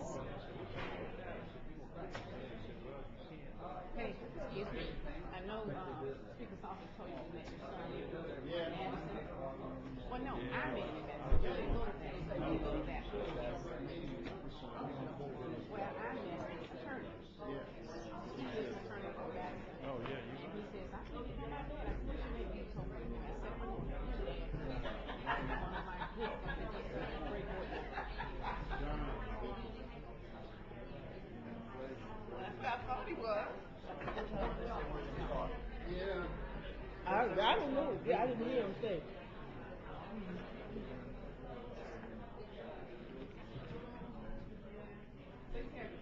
Jay, when you come down, this morning or last night? Should have been here yesterday. We had a full day chaos. You would have resigned. That's right. Definitely would have quit. You would have quit long before. Okay. Okay.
chance of it.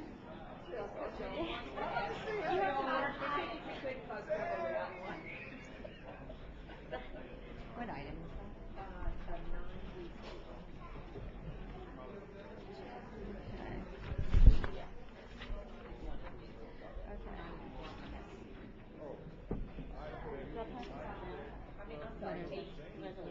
No, you so when they read them, if you want to get them.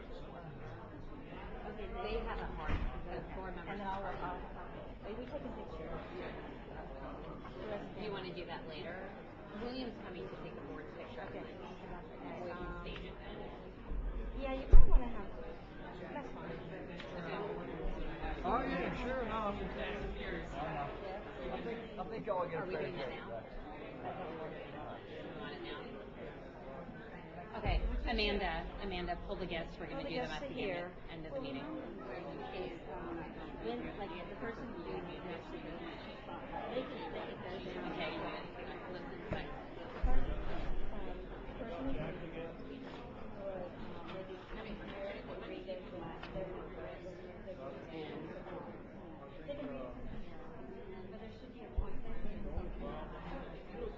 So sweet. Thank you so much.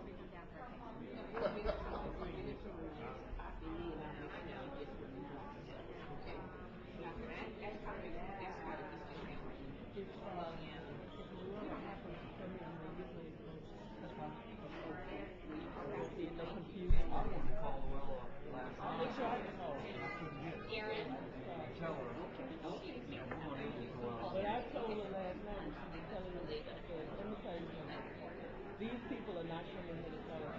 See, I went through this with last year when they told us before school that they wanted to go to OPS and all this. Then Tracy called me and it was like I was just which out of hell. They didn't want me to bring it up. Yeah. So We called. I knew they weren't coming.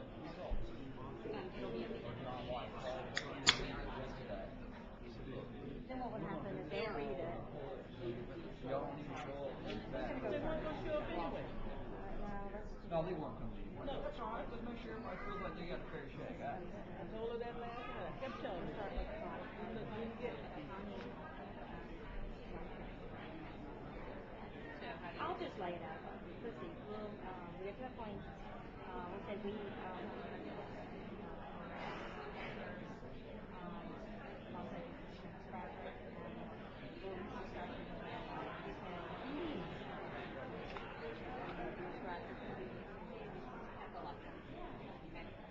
down there, describe what they needed to or yeah, I'll walk down.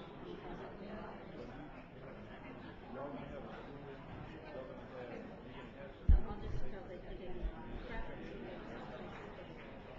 And after they do it, I'll walk down with this. okay.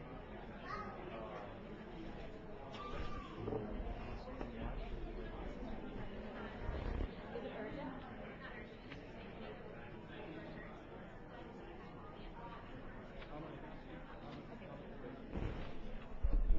At this point, I only take what I need to know. Yeah. You know that Christmas stuff playing? Okay. Right. So, I think we can start. I think we're staying. We went and got our tree the other day.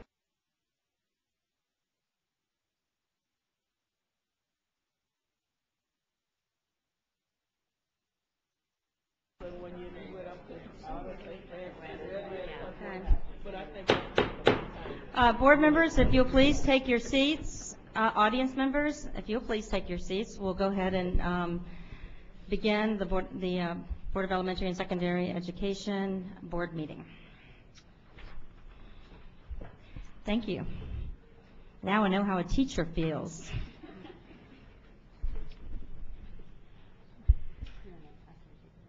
No, I haven't called it yet. Okay, do we have our members?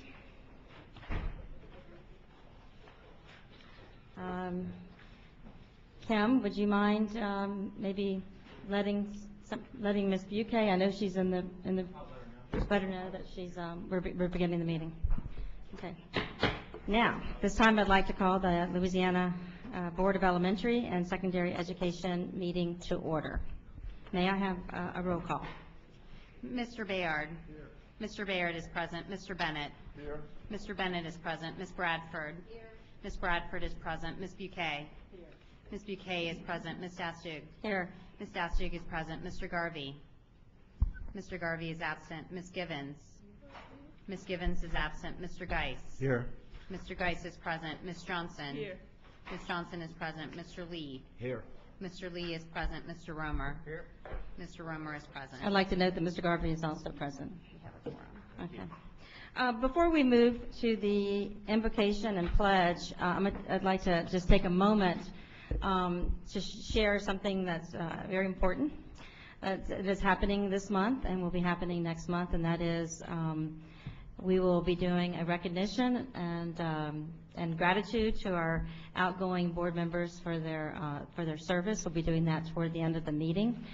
We also have, I believe, 2 of our incoming board members who will be sworn in January here in the audience. I see Mr. Jay Gilio from District 5. We're happy that you're here. I think also Lottie Beebe has joined us. In fact, she put in a long day with us yesterday. As I recall, you were here from the beginning to the end, and we appreciate that. She will be representing District 3. So I just wanted to share that with you from a process point of view, and then we're going to go ahead and move to the invocation. The prayer today is prayer in recognition of Inclusive Schools Week. We are honored to have 2 representatives at our meeting today. The prayer will be given by Chaz Taylor, who is the son of Mr. Roger Taylor and Ms. Bambi Polozola. Chaz is 12 years old and in the 6th grade at Port Bar Middle School in St. Landry Parish. I believe he also might be related to our incoming BESE members. He's your grandson. I'm sorry? He's your nephew. Okay, so please stand. And then following the invocation, Jackson Heckert will lead the Pledge of Allegiance for us. He is the son of Mrs. Doris Heckert. Chaz is 4 years old. He attends preschool at South Downs Elementary School in East Baton Rouge Parish. Okay, please stand.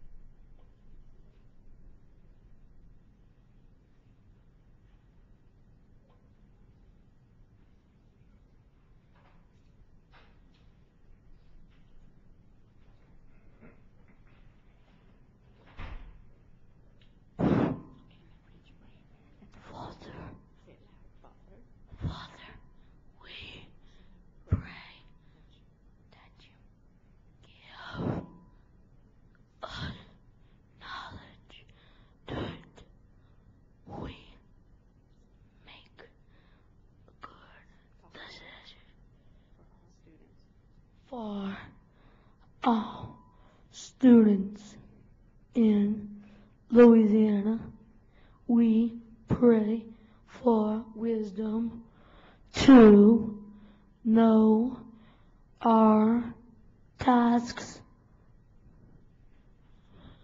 strength to build and improve our goals, and courage to continue.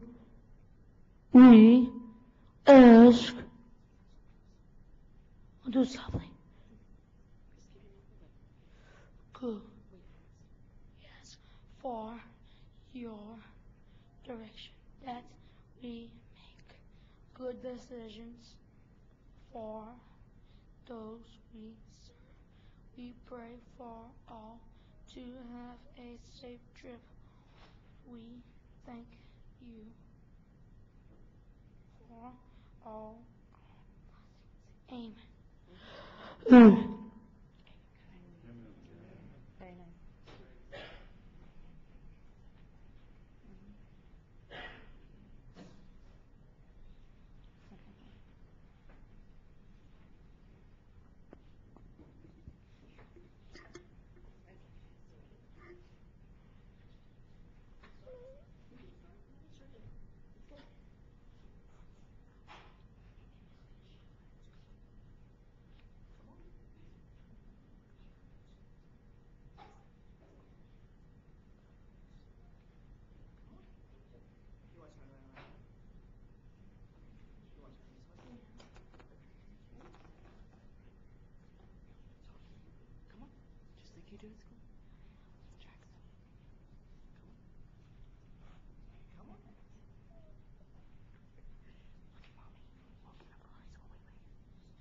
pledge allegiance. Come on. Everybody's going to say with you. I need you to start. Come on. I. It's okay. You can do it. I pledge allegiance to the United States of America and to the republic for which it stands, one nation, under God, indivisible, with liberty and justice for all.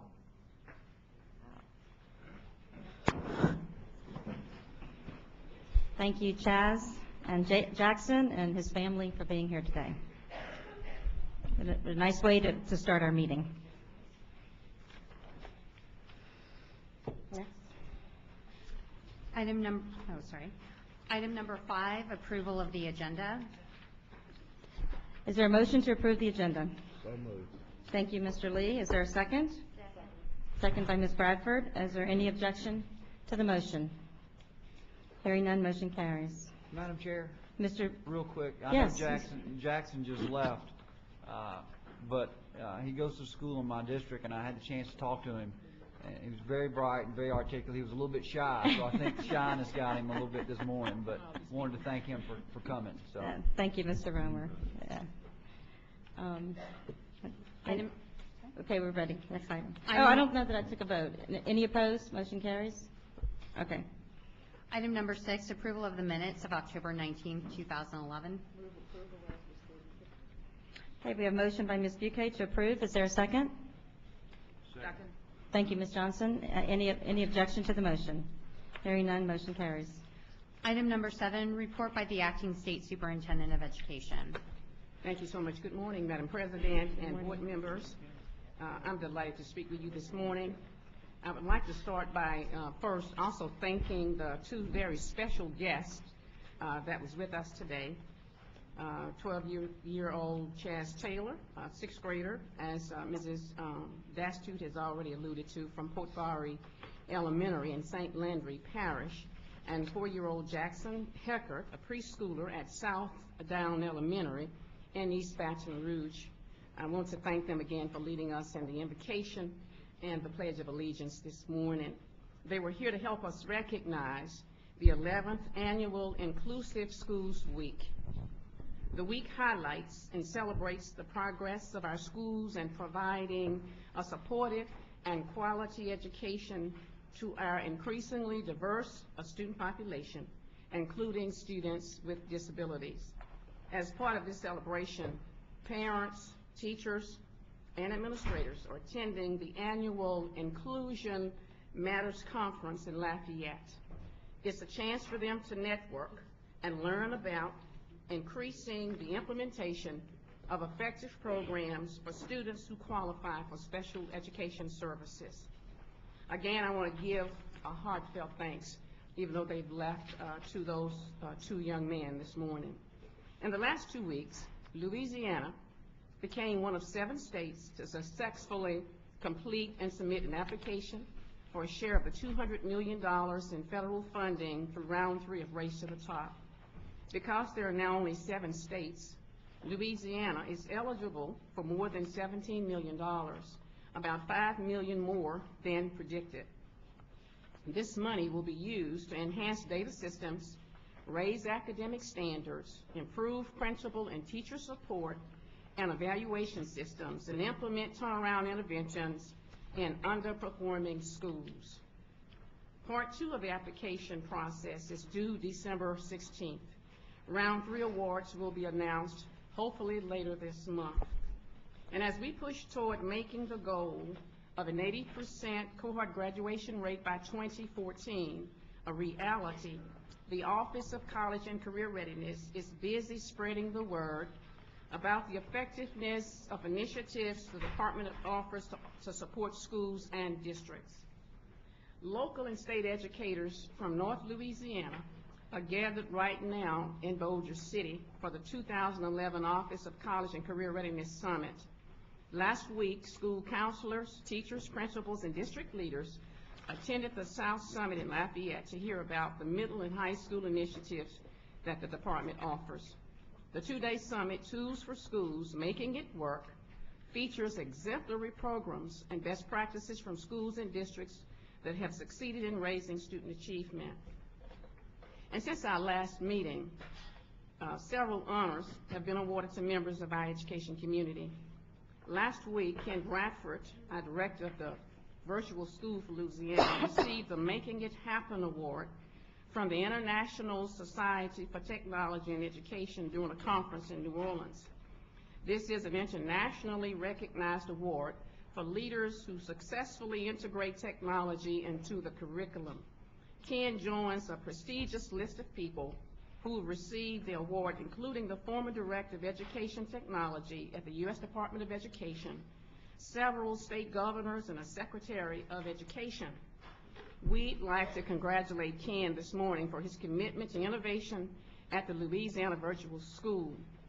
We'd like to ask Ken, will he stand at this time? And please help me congratulate Ken.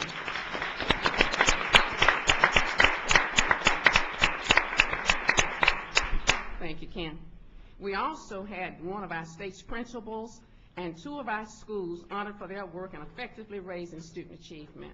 In October, the department, along with the Milken Family Foundation, surprised N.P. Trist Middle School principal Denise Pritchard with a prestigious 2011 Milken Educator Award, one of the only 40 awarded in the nation and the 29th for Louisiana since joining the program in 2001.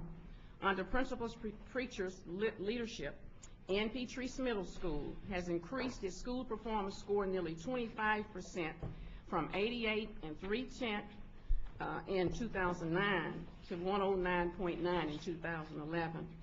In addition to a check for $25,000, she receives an all expenses paid trip to Los Angeles to take part in the Milken Educator Forum. We want to congratulate Principal Denise Pritchard on this extraordinary accomplishment.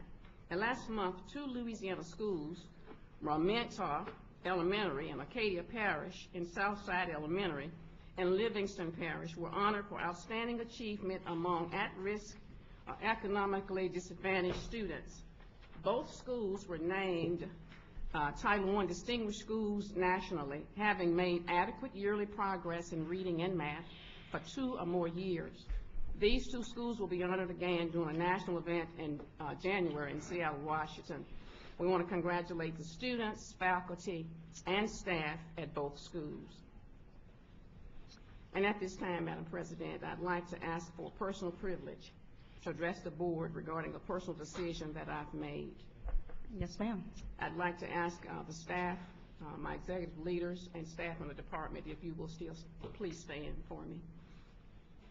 Thank you so much. I feel very privileged to have had the opportunity to serve Louisiana's children, not only in this role, but throughout my career as an educator. I want to express special thanks to the administration, members of the Board of Elementary and Secondary Education, and the educational community for their support and for collaborating with us over the last 7 months. Although we had a change in leadership, we did not pause in advancing the state's critical reform work. And I'm so very grateful for the effort shown by the staff at the Department of Education here in Louisiana. They never hesitated, and their focus is reflected in the tremendous progress we've made in this relatively short period of time. As I reflect on our state's progress, our potential, and the educators and policymakers who have dedicated themselves to our students, my heart is filled with gratitude. In hope that we will continue to provide our most precious resource, Louisiana's children, with the education they deserve. On this note, I've decided to end my tenure with the Department of Education the last week in January. Again, I sincerely appreciate the opportunity you've given me to serve. That concludes my report, Madam President. Thank you so much.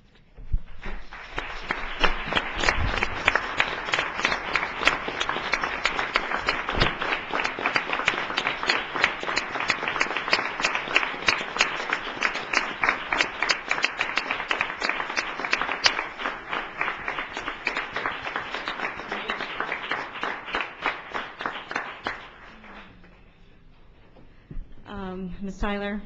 I know that other board members will have some comments and thoughts for you, but I'm gonna use my position to go first. Over the last 7 months, I have witnessed firsthand, up close, your leadership as the acting state superintendent of education. You have effectively advanced some of the most crucial components of Louisiana's reform agenda during that time. Specifically, the department, with the assistance of your team, has made substantial progress in the implementation of Act 54 and the National Common Core Standards and Assessments. Despite the fact that this has been a time of transition, Louisiana could not afford to delay on this work. And it was your relationships and your reputation across the state that has been of tremendous benefit during this important time in the history of Louisiana's public education system. In your 4 decades as a lifelong educator, your willingness to assume this responsibility during this interim period was centered on your personal dedication to children and putting their best interests first. We know it wasn't easy. You've made tremendous personal sacrifices, and for which we will forever be grateful for your relentless determination and your endless dedication to our children. I wish you well. Thank you so much. And I consider you a good friend. You too. Thank you. Madam Chair. Okay, I think we'll probably just start on this end and work our, and just let me know if you want to make comments. Mr. Romer. Superintendent Tyler, I want to tell you, BESE has been challenging, but one of the things that's made it enjoyable and worthwhile is working with you. You always had a professional demeanor about you and a pleasantness that was, and graciousness that's been one of the great parts of being on BESE. And you've been a great ambassador for the department around the state, and I want to thank you for that. And anybody that can tolerate working with Paul Pastorak for as long as you did probably deserves a medal of some sort. I don't know. No, but anyway, I want to thank you for your service. It's been much appreciated, and I've enjoyed working with you very much. Thank you. Mr. Lee. I've known Miss Tyler since she was a little girl. And that's the truth, right? But a most conscientious, professional educator all through the years. Her time in Caddo was well spent. I think good experiences for her, but more than that, leadership in Caddo that was needed at the time. And she did it well. Then going to New Orleans and serving there with Paul, I think Paul felt like, well, if she could put up with me, she could surely put up with him. But Ollie did it well, and then serving in her leadership role here, I think we could tell from the words she said this morning that she truly is conscientious, she cares about children, and I think her staff would agree that she's been a professional that they have appreciated working with. And Ollie, we're going to miss you in this role. We welcome you back in Shreveport where you belong. And it's been a good journey. Thank you, sir. Ms. Johnson. Thank you very much, Madam Chair. I guess I'm one of the people on this board who really has a great understanding of what happens when a superintendent is no longer in the superintendency. Because as most of you know, I chaired this board when Cecil Picard became ill.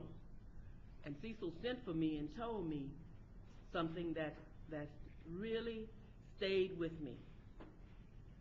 The law says if I can no longer do this job, the deputy automatically becomes the interim. So what really happens here is that whether Ms. Tyler wanted it or not, the law is very specific, and it said that's who it was going to be.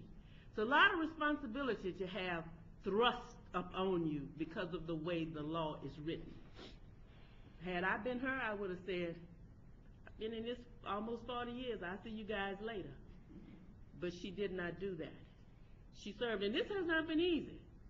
This has not been easy. It is never easy when something is thrust upon you and when you are fighting the fight that she had to fight. And see, and I know it's been a fight. So it has not been easy. I don't have what she has because I'm not gracious and I'm not classy. And I will give you a piece of my mind whether you want it or not. That's who I am. She's not like that. She took very much a lot in and kept moving. I would never have done that. I would have pulled off these earrings and said, it is now time for the fight. And I would have fought. But don't make me take them off, because if I take them off, I'm going to fight you. So she has a quiet dignity, and she has a quiet persona, and she has been a dedicated educator. And I think she has done well. And I'm glad of a number of things. First, I'm glad I got to know her over these years. I'm glad Paul hired her. And I'm glad the law said she would be the interim. Thank you very much. Thank you, Ms. Johnson. Mr. Geis? Not as long as Mr. Lee, but I've known Ollie for a long time. We've had a professional and a personal friendship, and I have appreciated both so much, Ollie. And I hope that we'll be able to maintain that friendship for many, many years. Thank you. To follow up on Linda's issue about having this thrust upon you, I remember that it happened during the middle of the legislative session, which is a tough time to have something forced on you like that. And I wanted to say that I was impressed but not surprised the way you jumped in both feet and took on that task amazingly. And switching a little bit back to another issue that Linda brought up, which was the gracious and classy style that you had, I thought was an excellent balance to Paul's style, which I don't think anyone would describe as gracious, but effective, but not gracious. So thank you for serving with us. Ms. Givens? Well, my friend, we come to what is undoubtedly a watershed moment in Louisiana education. I've had the pleasure of knowing you for a very long time, but I don't think we've been as close as we have become since my husband passed. People will talk about your professional career, but I want to talk about what you have done for me as a friend and as a woman. You always have listened. As I wandered around really confused most of the time, because you understood what it is to lose a loved one and to still have to go on professionally in spite of the heartache and the heartbreak. And that means so much to me. I'm very proud of you because you have earned a place in Louisiana history as the first person of color to hold this position.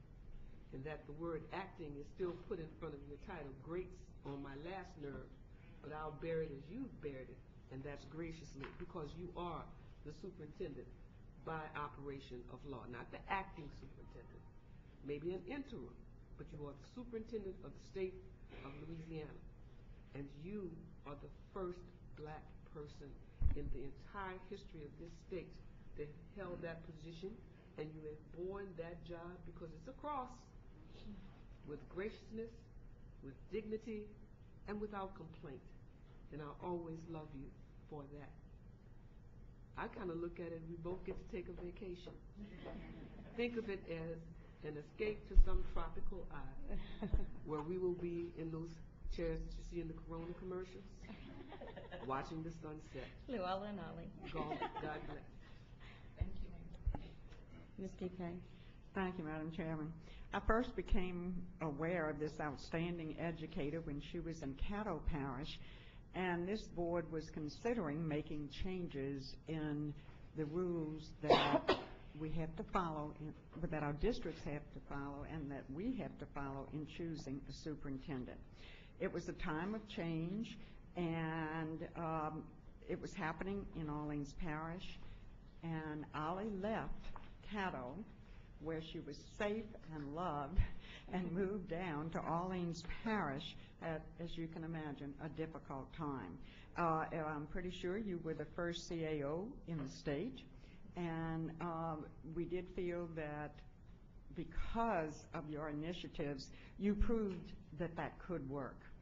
And then, of course, when you joined us here in this building, we know that you were the soft side and the nice side, and worked with our superintendent so well because, of course, you had been one and you knew how to do it.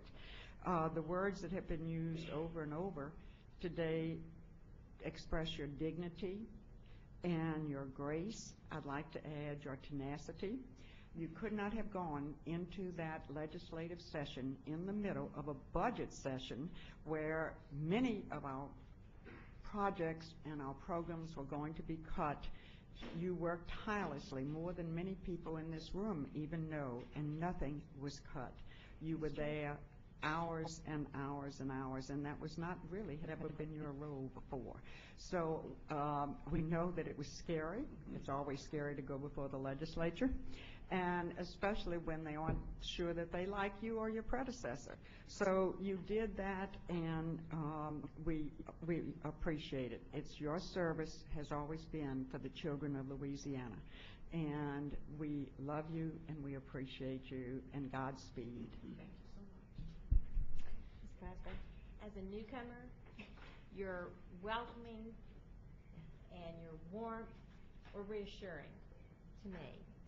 And you always have great calm amongst the chaos. You have a very caring smile and an encouraging word for everyone who comes across your path. And so too, dignity, grace, these are words that I think of when I think of you. But the other thing I want you to know is that our lives and the lives of the children of this state have been greatly enriched because of your service. And my life has been greatly enriched because of your friendship. And so, please know that we greatly appreciate and thank you. Thank you so much. Okay. Mr. Bayard. Ollie, you were truly a shining star in the advocacy of a child's education. And 3 words that best describe you, I think, are proper, patience, and perseverance. And the proof behind those 3 words lies in your experiences in Caddo, New Orleans, and the department. You truly took on the biggest jobs. You fought the toughest battles, I think, of any leader in education of recent times. And so because of that, I think you have gained a whole lot of respect, especially from me. I've always had a lot of faith in you, and I'm going to be sad to see you leave, and of course, hopefully we'll run into each other and cross paths in our lives, but I'm going to wish you the very best. Thank you, sir. Ms. Tyler, is there any further comments? Okay. You know what, I want to say thank you to the staff, to the team that supported me and kept it going for the children of this state. So thank you, team members. I love you. Okay. We move to the next item. Item number 8, Board Committee Reports. Academic Goals and Instructional Improvement Committee, Ms. Bradford. Yes, Madam Chair, the Academic Goals and Instructional Improvement Committee met, and I move approval of items 1 through 24, noting that items 12, 13, 14, 15, 16, 17, 19, 21, and 22 are notices of intent. We have a motion, proper motion and a second. Wait a minute, I think we have to make a technical adjustment. As notice of intent, Ms. Bradford, will you amend your motion that 20 is also notice of intent? And this. It doesn't say that. It doesn't say that, but that's It's on the second page. If you look at the bottom. Oh, up here. Okay. Okay, so the motion is amended to include item 20 as notice of intent. I have a proper motion and a second. Any opposition? Hearing none, motion carries. Next item. The Administration and Finance Committee behind tab 8B, Ms. Johnson. Thank you very much, Madam Chair. The Administration and Finance Committee met on yesterday, and I move approval of items 1 through 29. 1 through 29. Okay, I have a motion to approve this item by, one second please, by Ms. Johnson. A second? Okay, I have a second by Mr. Geis. Is there any opposition to this motion? Hearing none, motion carries. Next item. The MFP public hearing behind tab 8A1. Ms. Johnson? The public hearing was held on Tuesday at 8:15, and I move approval of the public hearing. Okay, I have a motion to approve the minutes from the public hearing by Ms. Johnson, a second by Mr. Lee. Any objection to this motion? Motion carries. The Educator Effectiveness Committee behind tab 8C. Mr. Lee? On behalf of the Educator Effectiveness Committee, I move approval of items 1 through 3, recognizing that item 1 is a notice of intent. Second. Madam Chair, Ms. Givens. on page 2 of the Educator Effectiveness Committee minutes, it says that I move that Mr. Stephen McKay Hurst's teaching certificate be revoked based upon his conviction of a felony, and I don't remember making that motion.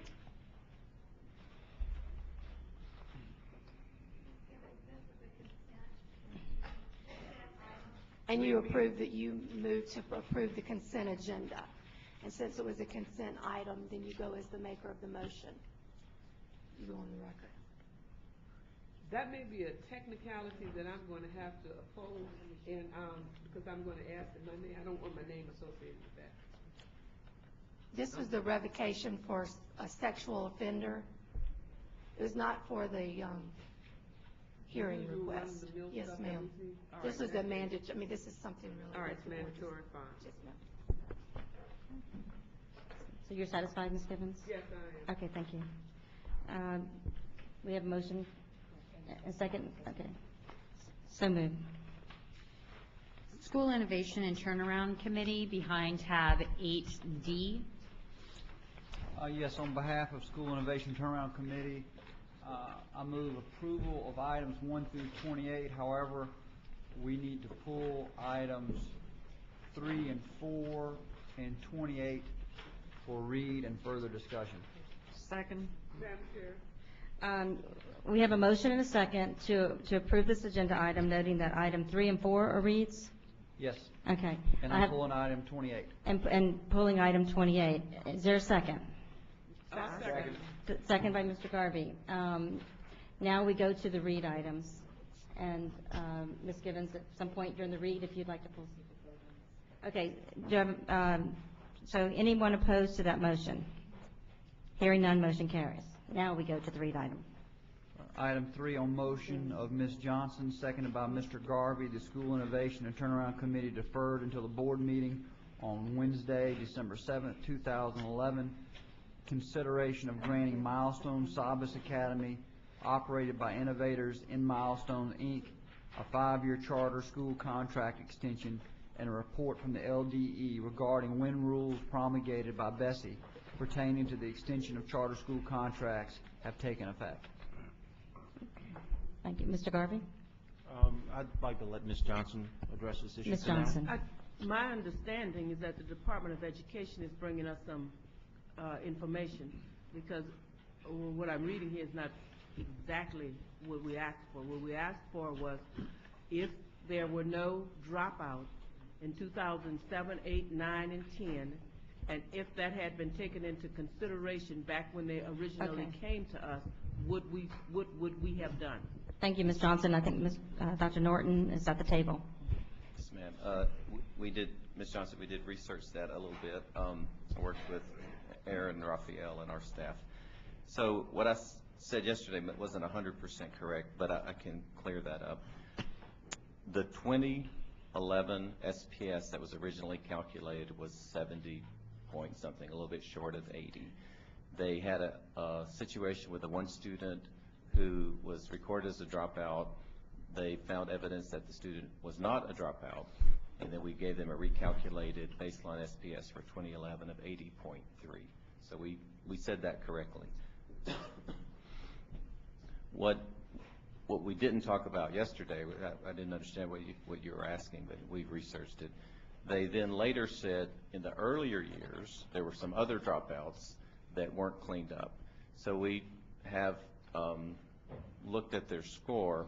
We haven't done a recalculated baseline for those earlier years, but what we did look at, they were, at least 10 points away from the renewal mark that they needed to be, and Ms. Bendeley can speak to that better than I can. So there wouldn't be any, first of all, it's, years past the time for that would have normally happened. And second of all, they were far away from the mark they needed to be. So we don't think there would have been any reason to do that recalculation. Okay. On the 2011 calculation, where did it put them? We put them at 80.3. And that was done when in 2011? In the last few months. Okay, but what I didn't say was the mark they need to hit is the letter grade of C, which is actually a 90. So they're 10 points away.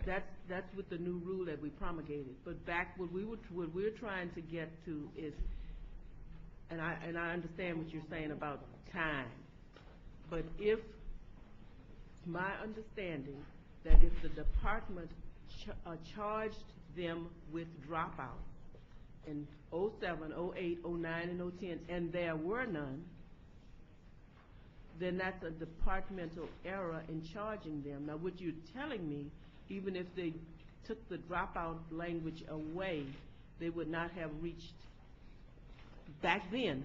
And I'm not talking about the 80. I'm talking about what the bar was then. Right. That's what you're saying. They would not have reached it. Right. Their score, the year we're talking about, we looked it up, was 69 point. Wasn't it 65? 69.4. Wasn't it 65? The bar? Ms. Johnson, Right. that was correct for purposes of getting a renewal, but in order to get a 5-year term, the cutoff was 80. So they were still far below the threshold for getting a 5-year Let me ask renewal. the question a little bit differently then, so that I can get a real understanding, because these people are in the audience, and I'd like for this to go to bed after this particular discussion. 80 is a number that we set when? 80 was in policy several years ago. I'm not exactly sure when that came into being, but that had been the original policy up until this year, when the board changed it to 90. To get a renewal. So the first time that the school was eligible for renewal, which was in 2008, I think it was January 2008, at that point, the standard for getting a renewal was a school performance score of 60, but the standard for getting a 5-year renewal was 80. And that's why at that point they qualified for a 3-year renewal.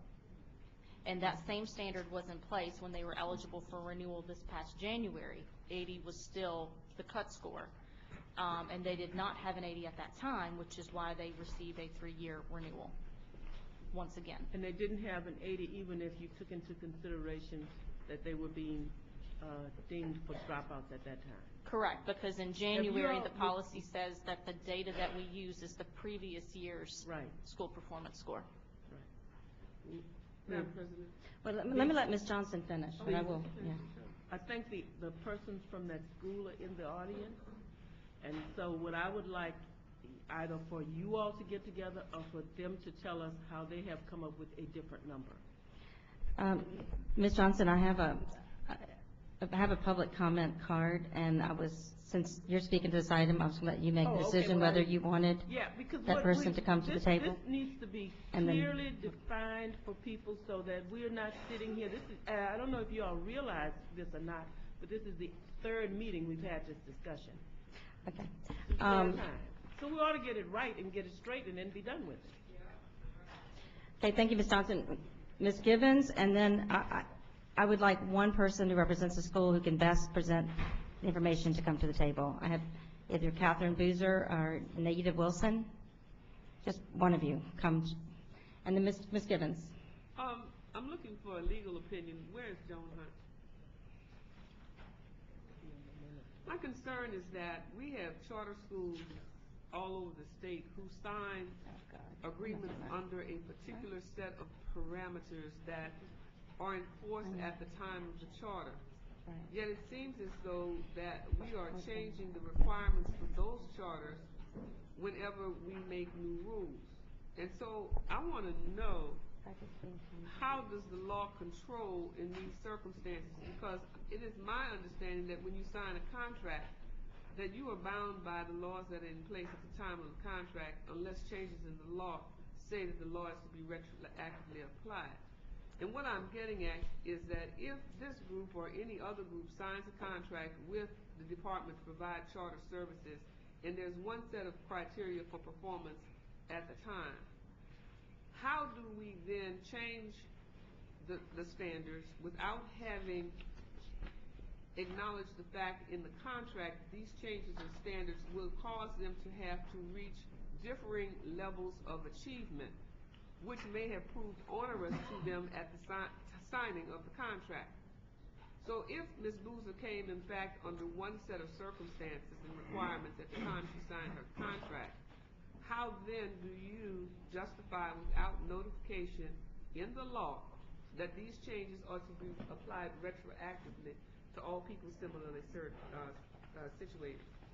In our charter contracts, there's a clause that says that there are changes in policy to Bulletin 126 or to BESE policy, that those changes are incorporated into the contract, so that we don't have to go back and amend every contract every time there's a change in BESE policy or a change in the law.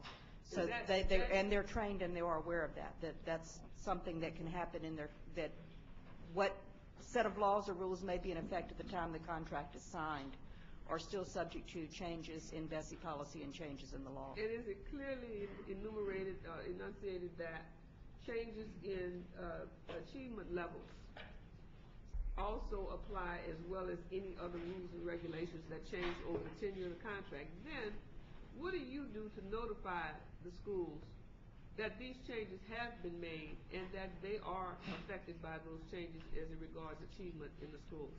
Right. I think the Office of Parental Options takes care of that, but they are notified and they are trained. They receive training each year. I'm sorry? They receive training each year and are told of whatever changes they're happening. I'd like to see the training. I'd like to see copies of the training that tells them this, and I'd also like to see copies of the letters of notice that are provided to charter schools to let them know that their achievement level goals have changed and that they will be held accountable and the impact that it will have when they're eligible for renewal. Thank you, Ms. Gibbons. Ms. Boozer, if you'll identify yourself, and are you clear on what it was Ms. Johnson has asked you to do? Okay, let's go. May I ask her to do something else too before she starts? Yes, of course. I'd like to know whether or not what you received in terms of training, notice, and how you responded to the notice when it was provided. Thank you, Ms. Gibbons. Okay. Please identify yourself for the record. My name is Catherine Boozer. Can you hear me? Is the mic on? Speak a little louder for the audience, I think.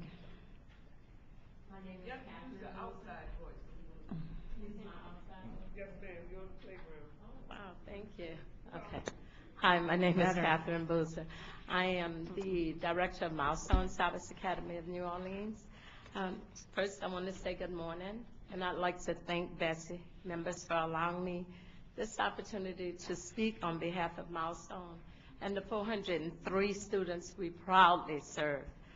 You all are well aware of Milestone's history and how within a five-year period, we have completely transformed the school that was on the verge of non-existence in a thriving and competitive place of learning. That's why I'm here today, we are here today. One of our board members, Naida Wilson, my academic quality controller, Kathleen Wilson, and we are here to ask BESE for a 5-year renewal. Now, I want to speak on the information that was brought by Dr. Scott Norton and Aaron Benderly. I went back, and I have here the documentation to show you that I went back from 0405 to present. In 0405, we do have a report card because that's the only thing I could go on is the school report card. but it showed no data at all. 0506, we do not have a report card. 0708, I apologize, 0607, we were not in accountability.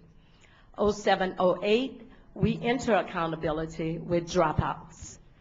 We went back and we looked at data management system, and I have the proof right here, all showing no dropouts on our forms. That we were, in this past year, we had a dropout, which prompted me to look into this information. One dropout, which the student was enrolled in another school.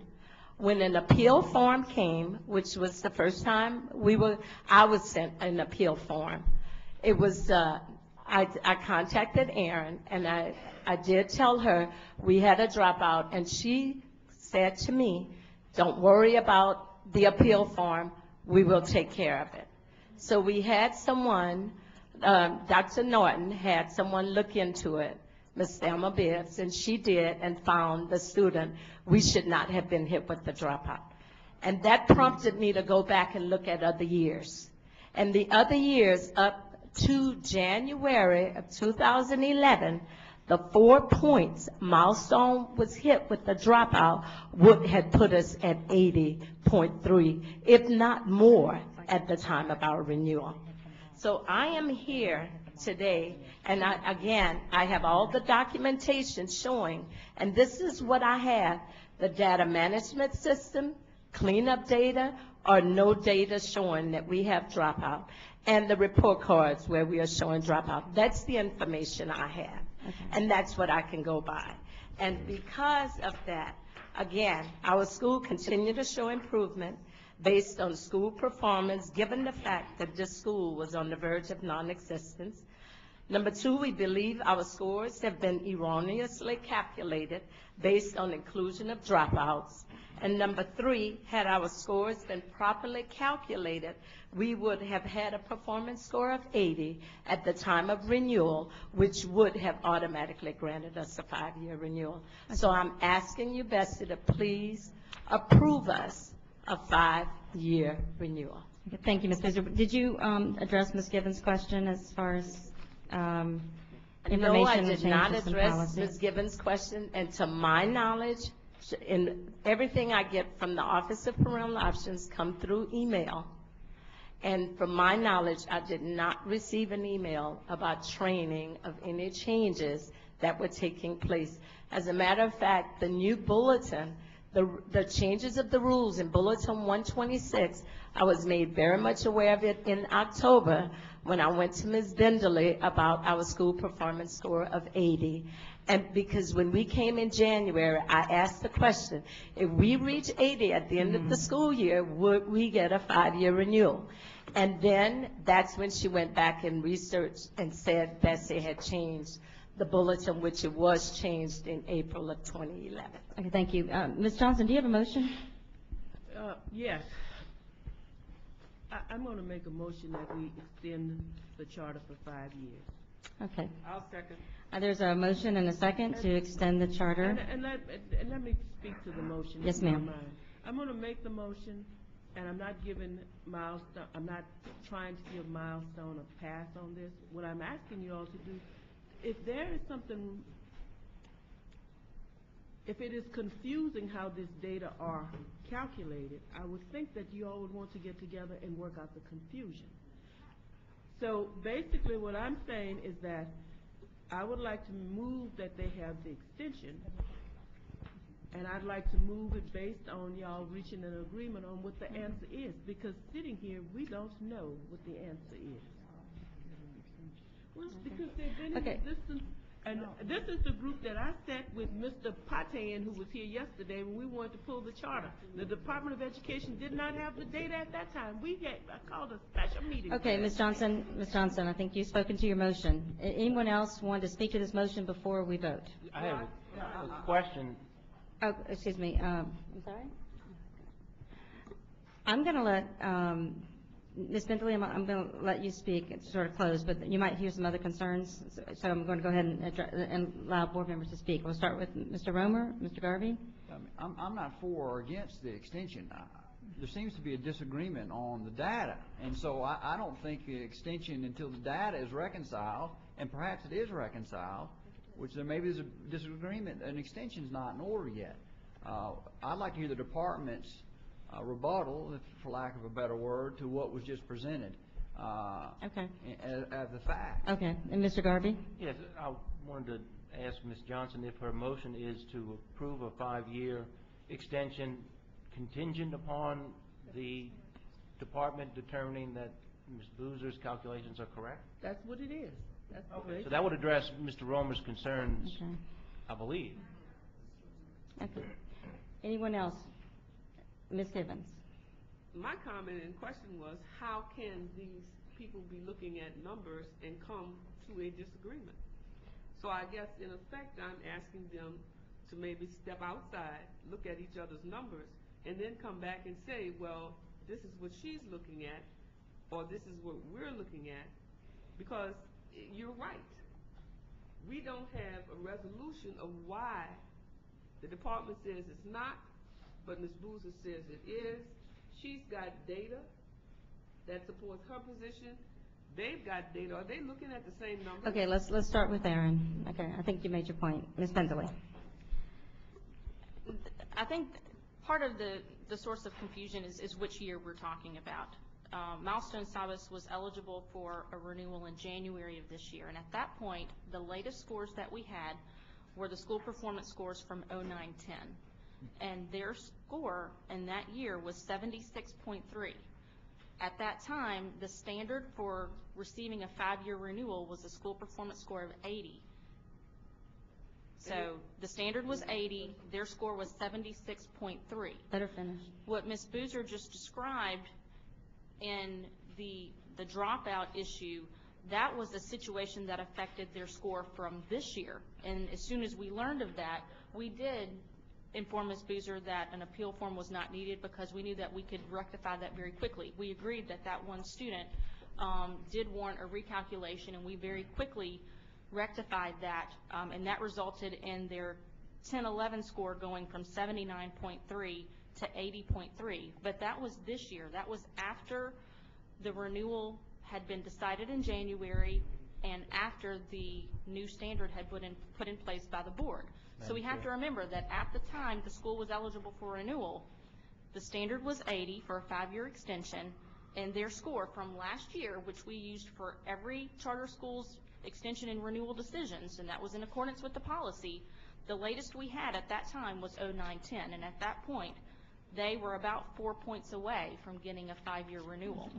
Now, if the question is about previous year's data, again, we do not believe that there were any calculations that could have been done that would have brought them up to an 80 SPS. And Dr. Norton can probably comment on that better than I. Okay, well, we'll hear from Dr. Norton, and then there is a board member who has not asked a question yet. I'll go to her, and then we'll go back to board members who have already asked a question. I'll just add one comment. Really, you said it well. The correction was made. There was one student that it really wasn't Dr. Boozer's school. It was the receiving school that had misidentified the student's Social Security number when they entered that student. So it looked to us like a dropout. They found the student, told us, and we corrected that score. That's the only recalculation that's been done. We have not been formally asked or gone back to 07, 08, or these earlier years and recalculated SPSs, and that won't be able to be done in the hallway. If we need to do that at the board's direction, we can do that. We don't have an appeal form or a data certification record from those prior years. So to our knowledge, we're up to date on the corrections. Okay, thank you. I'm going to go to Ms. Buquet. Okay. Well, actually, let me just say, if you don't mind, let me let Ms. Boozer respond, then we'll go to Ms. Buquet, Ms. Gibbons, Mr. Garvey.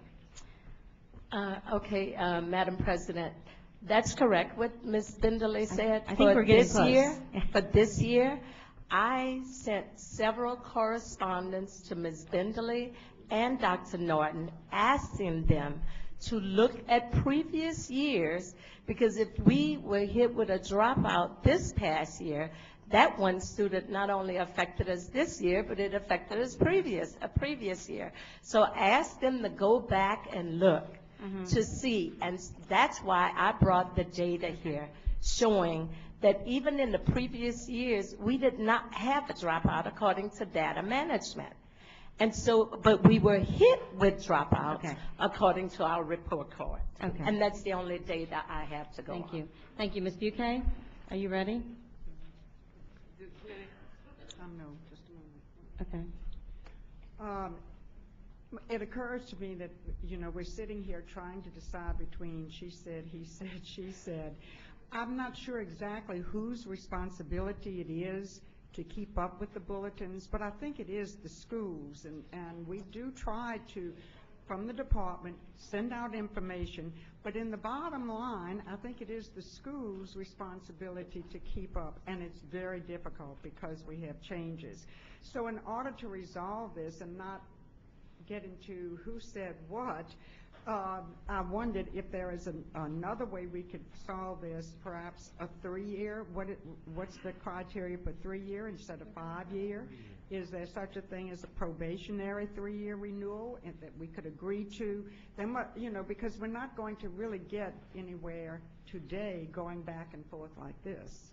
Ms. BK, we would be happy to sit down and go through this every single year since the school opened and explain to them why we believe that, this dropout situation would not have affected previous years. If they have additional data, we would be happy to review that with them. But at this point, based on the data that we have, we believe that the decision that this board made in January was the appropriate decision based on the policy in effect at that time. And right now, they are in a 3-year renewal based on that. They're in 3-year now. Yes, ma'am. I would move that we defer this till January. I have no problem with the department going back and confirming the numbers. And let's see where we stand, because we're not going to confirm the numbers sitting here. And they're in a 3-year, they're not going to close tomorrow. They're in a 3-year extension right now. Let them go back and double check. And they may come back and give us the exact same report. But to satisfy both parties, I move we defer this till January. Well, there's already a motion on the floor, so we have to dispense with that motion. I'll withdraw the motion. I'd like to amend the motion that Mr. Roma is making. I'll also second his. I do think that they need to go back, because this is it's a timely issue. I understand that. I understand that if we're saying, would you please go back and look at 2008, that there's a time factor there. But I think if 2008 is something that caused something to happen in 2011 that was not within the control of the school, then common sense just says you ought to look at it to me, and then bring it back. So I'll withdraw and give y'all the opportunity. Now, I would like for somebody to be able to tell me in January that they got 5 years, but y'all take a look at it. Okay. Can she withdraw the motion if I object?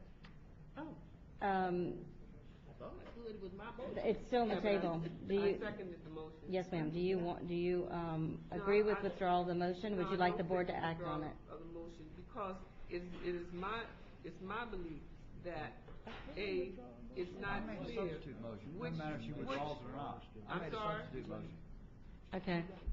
There's a substitute. So if the substitute motion fails, then you're back to her motion, but I've got a substitute motion. Okay. Well, then let's move on the substitute motion, Ms. Gibbons. And so all in.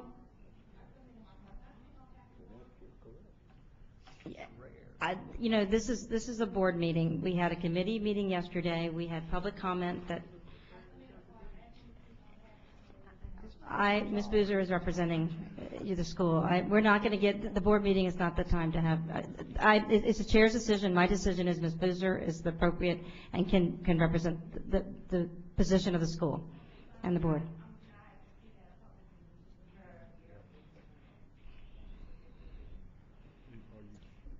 Ms. Boozer, would you like her to speak?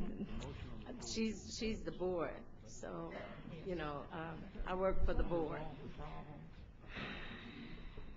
So I don't know. There's a motion on the floor to defer until January, and there's a motion by Mr. Romer, a second by Ms. Johnson.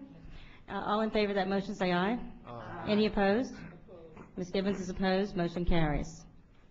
Next item. Item 4, on motion of Mr. Garvey, seconded by Ms. Dastuke, the School Innovation and Turnaround Committee deferred until the board meeting on Wednesday, December 7th, 2011. Consideration of Type 2 charter application for Lake Charles Charter Academy Foundation, Inc., in response to the 2011 request for charter applications. Mr. Garvey? Yes, I'd like to ask the NACSA representative to please come down.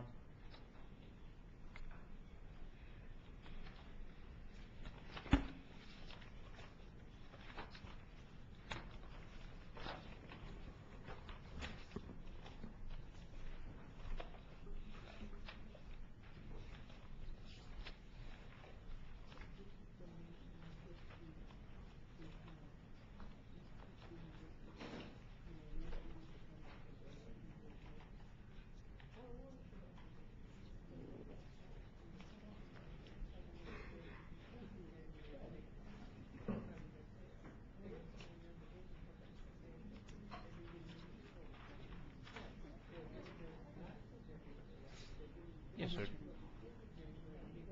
Madam Chairman, are we ready to Yes, we are. proceed? I was looking at your report for this school yesterday, in particular the section under capacity, where you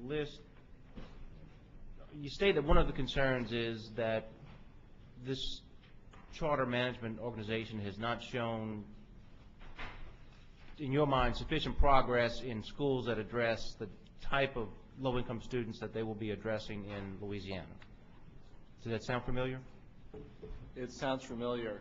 I just want to clarify, and I'll probably reiterate that when we speak to these recommendations, they are of an independent evaluation team. I wouldn't say it's my opinion. Okay, I'm sorry. But yes, that's absolutely, to my mind, an accurate characterization of the conclusion that the team came to. Okay, and I'll try to keep your point in mind. In that section, you list 4 schools, NACSA, I'm sorry, lists 4 schools as examples of schools that this organization has been managing that fit a similar demographic as the Louisiana school, and you cite those schools as examples of failure to show progress. That the majority of the schools that the management organization operates in Florida serve a much lower free and reduced population, that there were several that serve a more comparable population to the existing Lake Charles school here and to the school and to the population that this application before you now proposes and intends to and expects to serve. That's correct. And that these 4 schools of their 19 or so in Florida do serve a similar population to that in Louisiana? Yes, relatively comparable, yes. Okay, and those schools, as Ms. Bouquet and I were looking at yesterday, those schools are currently rated by Florida's rating system, which I would suggest to this board is what we are basing ours on, and I think is holding their schools to a higher standard than what we are currently holding ours to. These schools have, one has an A, one has an A, one has a B, and one has a B. And these started out with lower scores than that. I think one started with a B, one started with an A, one started with a C, and one with an F. With an F. But now they're at A, B, B, which, if I'm reading it right, looks like pretty good progress. There's a bit of a discrepancy. I'm going to turn it over to the department, to Aaron in a moment, because we kind of split the responsibilities on due diligence, which is due diligence being a kind of independent assessment of existing performance. The evaluation teams were not asked to do that research. That's research that we in the department conducted independently.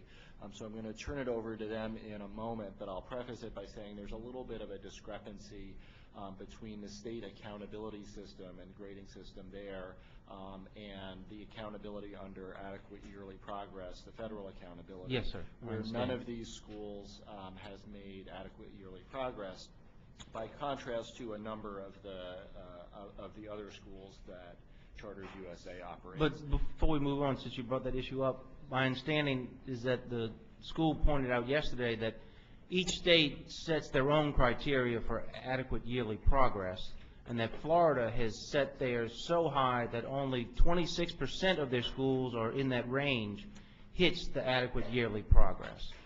Some fairly low percentage. And so I would suggest that maybe that is an unfair evaluation tool. Just my suggestion.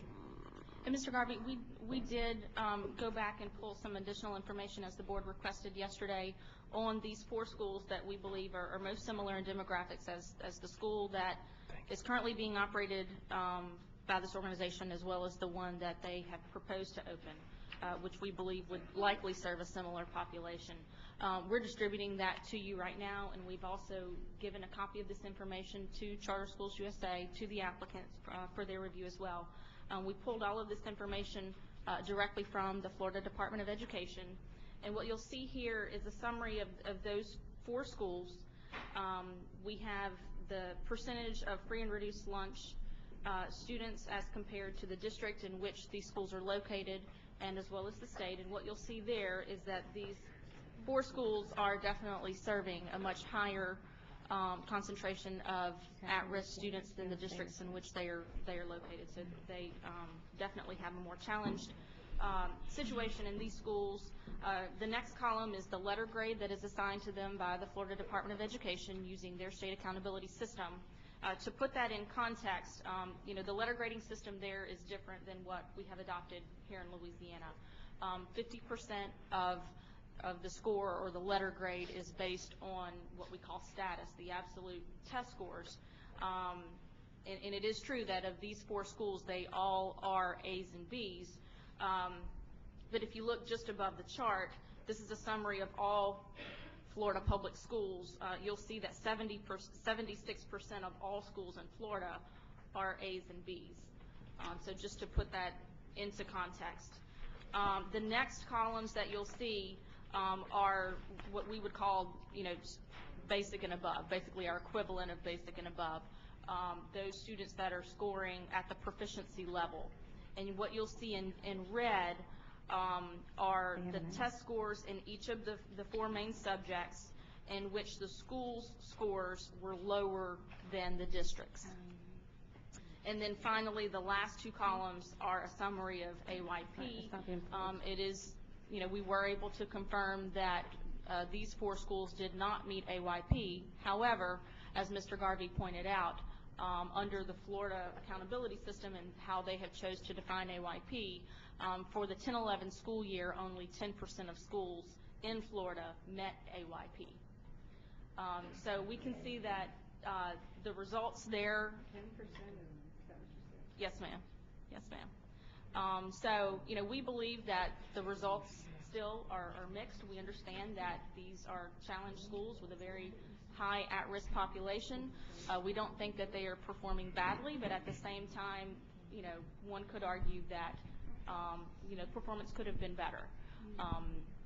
So I'll turn it over to Scott if he wants to make any additional comments about how that system compares to ours, just to help you understand that. Just briefly, I was asked to kind of compare the two. It's really what was just stated. I'll just confirm that the AYP, while generally AYP rules are the same across states, the details do differ. And we did confirm Florida has higher, what they call AMOs, which are basically the target, have a higher target than Louisiana. States can kind of set that trajectory at their own. Their letter grade system, while they do have a letter grade system, is quite different than ours. So, that A-B comparison is not easily made across the 2 states. Okay, well, but given that, and this statement is addressed to the board, given that there is this, I don't know if confusion is the right word, but maybe disagreement on what is a good way to judge this school, I would suggest that we judge it on the standards that we have used in Louisiana for schools in somewhat similar situation. And I'll ask the department to put together a list that might be comparable to other schools in a somewhat similar situation. I'd like to propose that we approve this charter if the charter meets certain grade benchmarks in their current school, which grades we'll have in early May, and if they reach a 5-point growth in that score compared to what their students did last year, or if they get a 75 or above SPS, and SPS may not be the right term, okay, SPS, that they be granted a charter contingent on that and contingent on fixing the other 2 items that NACSA raised as concerns, which is coming up with a satisfactory financial plan, satisfactory to the Department of Education, and a satisfactory governance, or resolving the government's issue, which was concerning the bonding authority requiring there be a separate corporation or entity to hold this new school. Is that a That's motion? that's the motion. I can read it out. Do I need to read it out, or can I just hand it to the Board members, would staff you like the based on motion that? read again? Okay. I move to approve the Type 2 charter application submitted by Lake Charles Charter Academy Foundation, Inc., subject to the following conditions. 1, Lake Charles Charter Academy must score at or above AUS 75 or above for its 2011-2012 assessment index, or make 5 points of growth from its pre-assessment index. Second point, Lake Charles Charter Academy Foundation, Inc. must submit a satisfactory financial plan such that the instruction spending requirements set forth by the board in the minimum foundation plan, board being BESE, can be met as determined by the Department of Education. 3, Lake Charles Charter Academy Foundation must satisfactorily address any governance issues resulting from the bond issue for Lake Charles Charter Academy as determined by the Department of Education.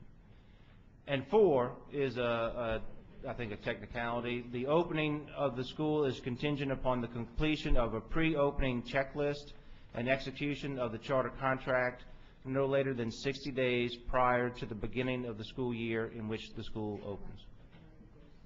Okay, there's a motion that's just been presented by Mr. Garvey. Is there a second?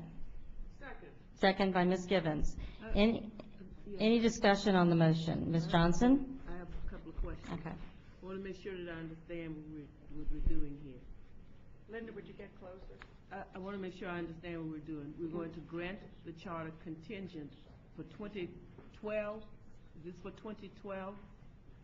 Yes, this school is in the unusual situation in that these scores will be out for this purpose in early May, Ms. Bindley suggested, and that would give usually too short of a time frame for a school to open, but this school already has a facility in Lake Charles that is going to be freed up when the bond issue goes through on the school that's currently occupying that, and that school gets to build a new facility. So they will have a facility lined up and ready to go. So they are saying that finding out in May will give them enough time to open a school. Any other questions? Ms. Johnson? Well, I'm trying to get this clear. So we're going to give them the ability to open in 2012. They're going to move the school that they currently have to where? The brand new building that they're building. Well, is the building being built now? Well, the bonds are being issued today, tomorrow, something like The that. building's not, because that's what I thought. So there's no But building. the building is projected to be completed before the 2012 school year. Okay, and we're basing it on 75. Now, is 75 somewhere in our policy? Yes, ma'am, that will be Where the is it? threshold next year for I know academically unacceptable. I know for the charters that are currently there, but is it to give a new charter the ability?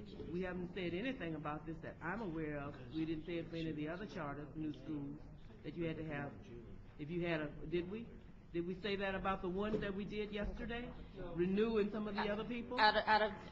Well, this is, as I understand it, this would be a condition that Mr. Garvey is proposing to attach to this particular application as a condition of approving them.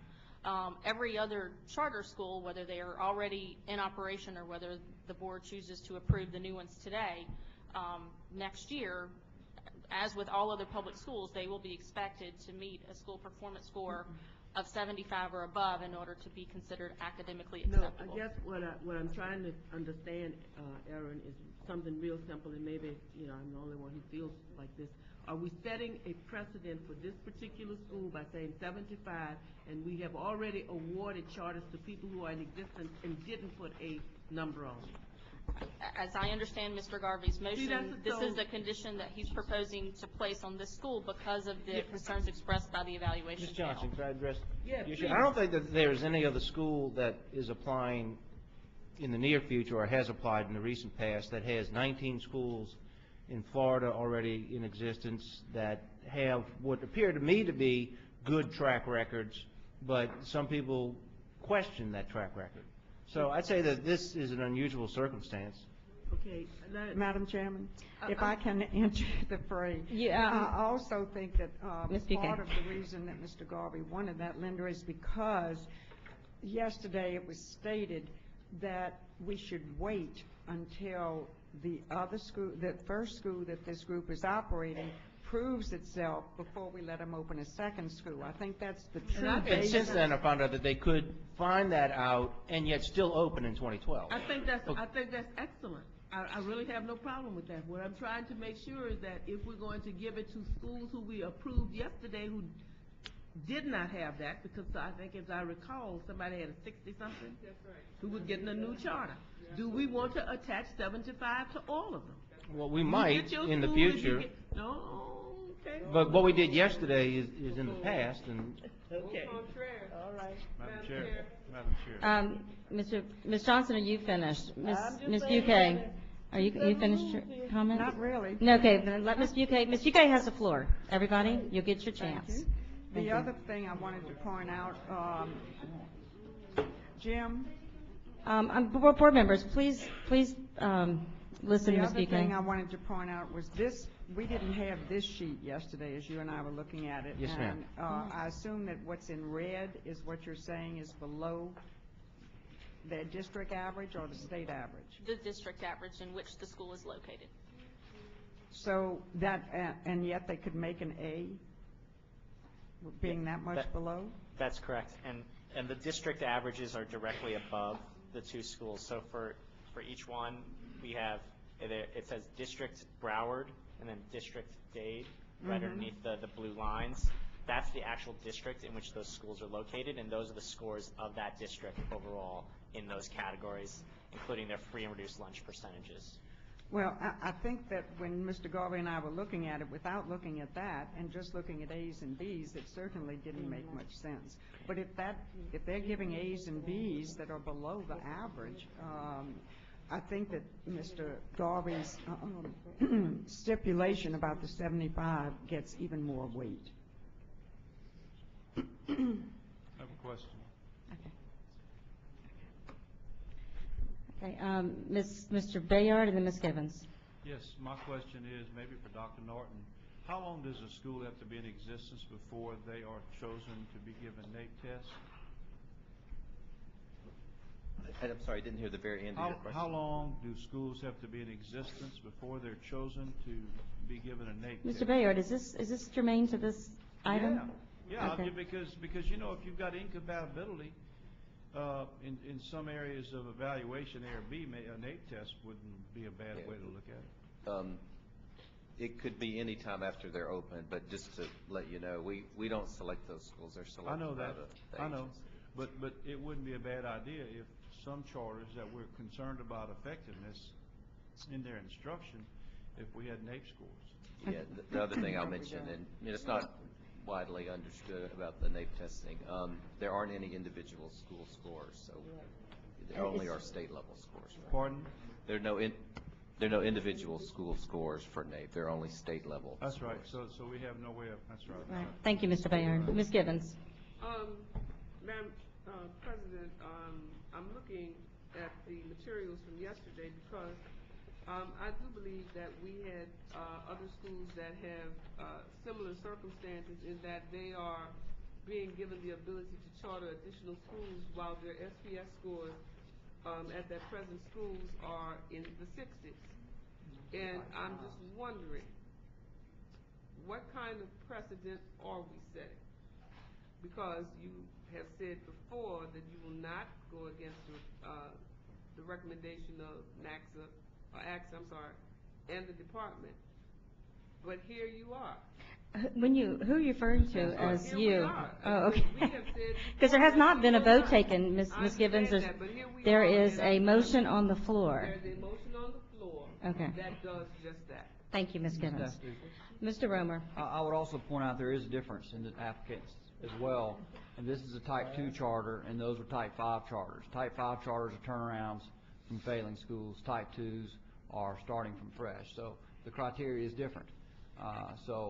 While on the surface your argument seems to have merit, when you look at it, we're not comparing apples to apples when we look at the two different types of applications. You're looking at two drastically different situations. And I would say the criteria here that Mr. Garvey has placed on them is fairly strenuous, but warranted. They do have a long track record of great success in Florida, quite frankly. And in looking at this data, even this data suggests a great deal of success when dealing with at-risk student body. If you look at Broward County, for instance, and you notice their scores, while they're highlighted as red as being below the county, you also notice the following two things. Their percentage of at-risk kids in those schools is significantly higher than the county. And number two, if you go to the last column, the percentages of AYP criteria met, they exceed the district considerably in every instance. So, is there some merit here to the report that we were given to by NASCA? Yes. There's concern on their ability to deal with at-risk schools. However, they have a first-class board. That's been without question. There's been a financial stipulation put on them that says they must meet the financial situation. They run over 20 schools in this country which have met all the financial criteria of their local districts that they're in, and the evidence is that they're performing quite well. Now, we have to set a standard in this state. Do we want quality providers to come in this state and help us solve this problem or not? Okay, that's a question that needs to be answered. And I think they've earned a track record to say come in and try to be part of the solution. However, if they don't meet Mr. Garvey's criteria, the second school won't get to open. And his criteria, quite frankly, is higher than the criteria we do put on the other schools that we have accepted. So I think it's a very reasonable motion by him for once, and I'm going to support it. Thank you, Mr. Romer. There's been, I think everyone who wants to speak to this item has been given that opportunity. There's been plenty of discussion. The motion, I think, is very clear. I'm going to go ahead and call for the vote. All in favor of Mr. Garvey's motion, signify by saying aye. Aye. Any opposed? Hearing none, motion carries. Next item. Next item was we're pulling item 28, and if I could avoid reading the entire thing since it's 4 pages long, I'll read the beginning 2 paragraphs. Okay, if thank you. that's adequate. Yes. It's on motion of Ms. Dastude, seconded by Mr. Garvey. The School Innovation and Turnaround Committee recommends that the board receive a report on RSD schools that will have been under the jurisdiction of the RSD for 5 or more years at the conclusion of the 2011-2012 school year, and approve the RSD recommendations regarding the continuation of those schools in the RSD detailed below. Now, if you remember correctly, there was an issue yesterday brought to our attention by Ms. Givens that perhaps the schools that were listed for a 5-year term in the RSD might not have been fully aware that their deadline was in fact by December to give us indication of whether they wanted to return to Orleans Parish or not. And in talking to, and I'm going to let somebody else make a motion if they want, in talking, so the board members will know, in talking to the RSD yesterday, they said, well, we have been in conversations with each of these schools for several months. We may have erroneously believed that they were each fully aware of the December deadline. We thought they knew, but we can't say with 100% certainty that they were all fully aware. And what they had suggested was, in order to give these schools opportunity, we would extend that deadline into January. So, if another board member would like to make a motion to that effect. So moved. Second. Okay. And Ms. Bradford, if you don't mind, I'd like to make that motion because that was my objection. Absolutely. yesterday. Okay. Ms. Givens makes the motion to, is there language, Ms. Givens? Yes, it is. I tried to give it to you. Okay. Who's got the language? Nobody gave me the language. I tried to give it to you. You wouldn't take it. Well, no, because what Mr. Garvey says is different from what this language reads.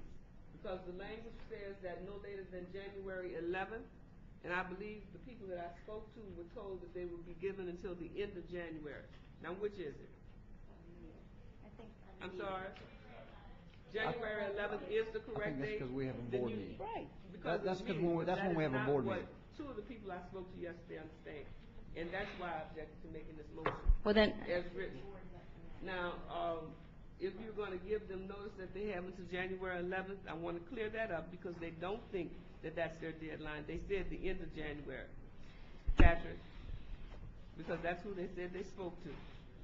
Ms. Givens, I'll say the January 11th date was based on our board I understand what you're saying, So that we can Mr. take Ross, action. but I want to be Patrick, you sure might get that them to they know sign that it and these send it people back. still think they have another date in mind. And that's the only thing Okay. I'm objecting to at the Yes, moment. yes, Ms. Givens.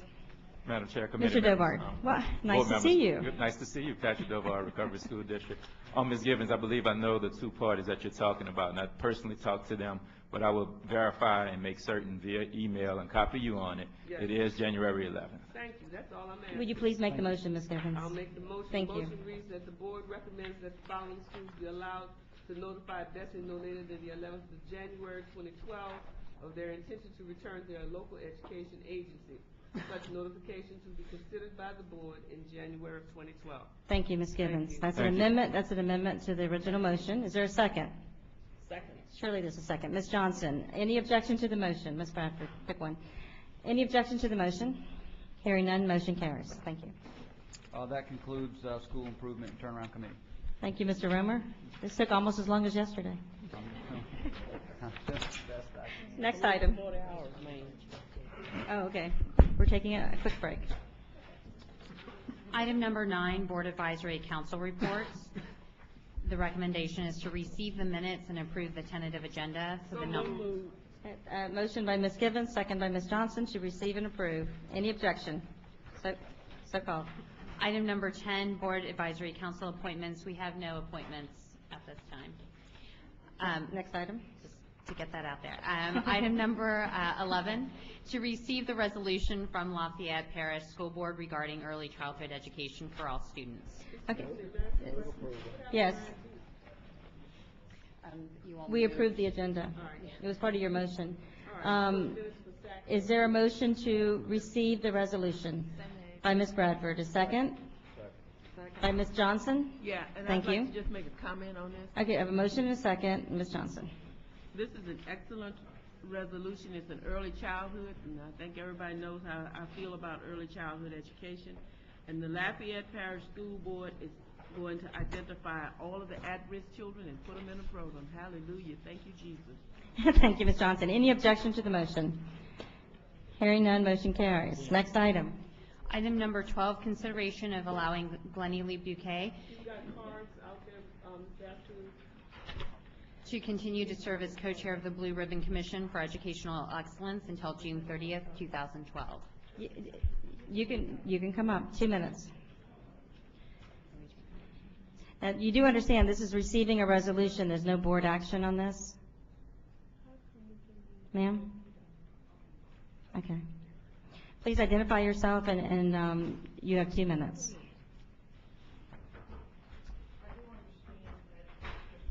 Yes, ma'am. Thanks. That has a particular point of view, and comment was received already by someone else. I would appreciate my comment. I do appreciate my comments being considered. Okay.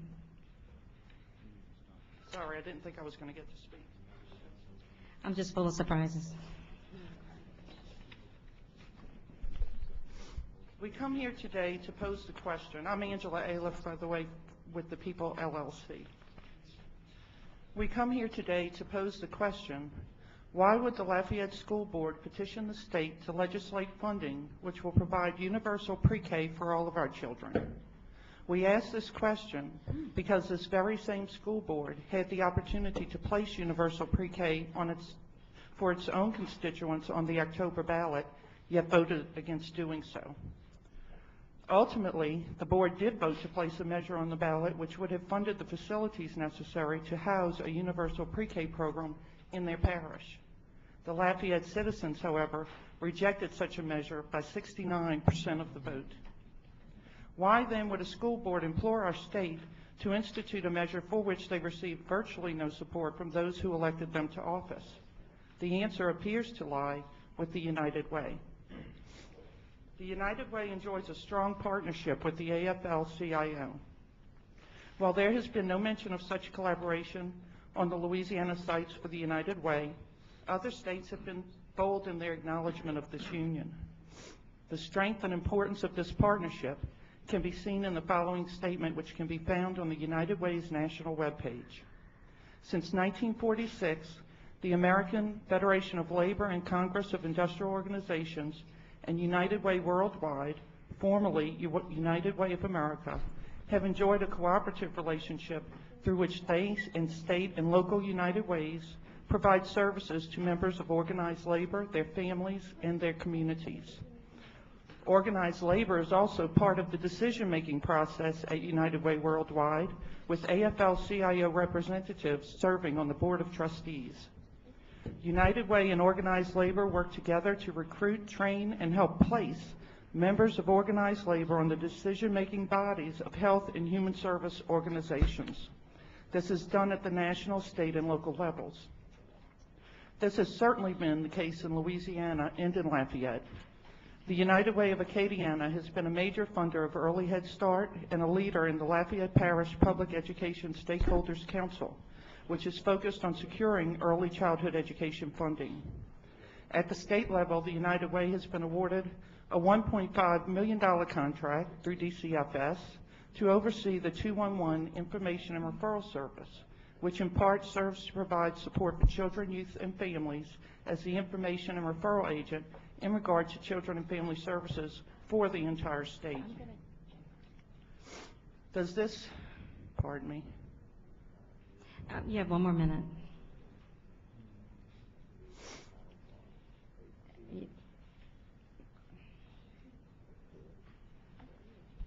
I thought I would get 5 as a group, so I'm sorry.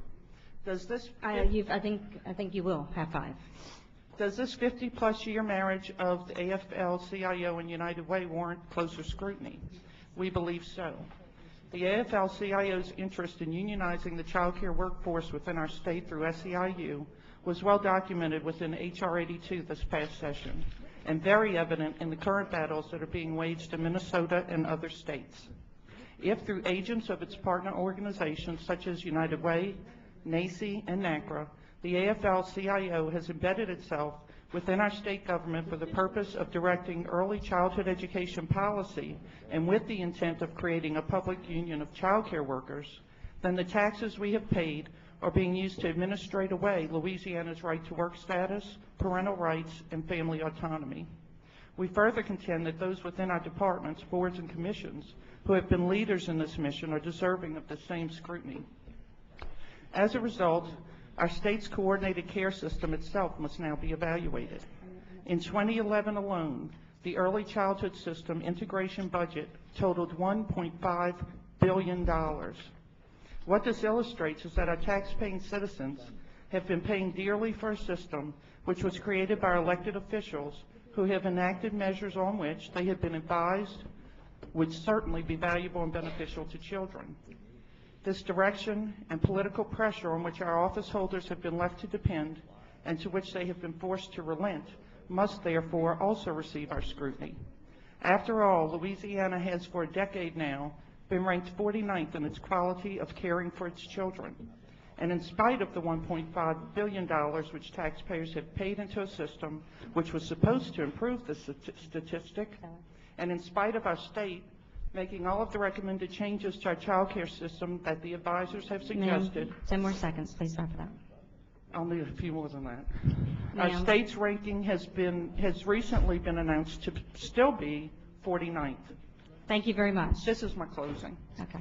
In closing, we urge each person to whom the Lafayette Parish School Board's resolution has been directed to consider its pleadings in a new light. We often hear the term Louisiana's children being used by those in government. It is past time that our officials remember that Louisiana has no children. The children in our state are not children of Louisiana. They are children of Louisianians. And it is only those parents freely choosing care arrangements who know better than government regulators what their children need to thrive. The last part of that statement must be attributed to W. Mark Crane, who as a professor of economics at George Mason University in 1998 reported to the Commissioner of the Department of Social Services for the Commonwealth of Virginia. Thank you. Thank you very much. Ma'am, you've well exceeded your time limit. I have a And question.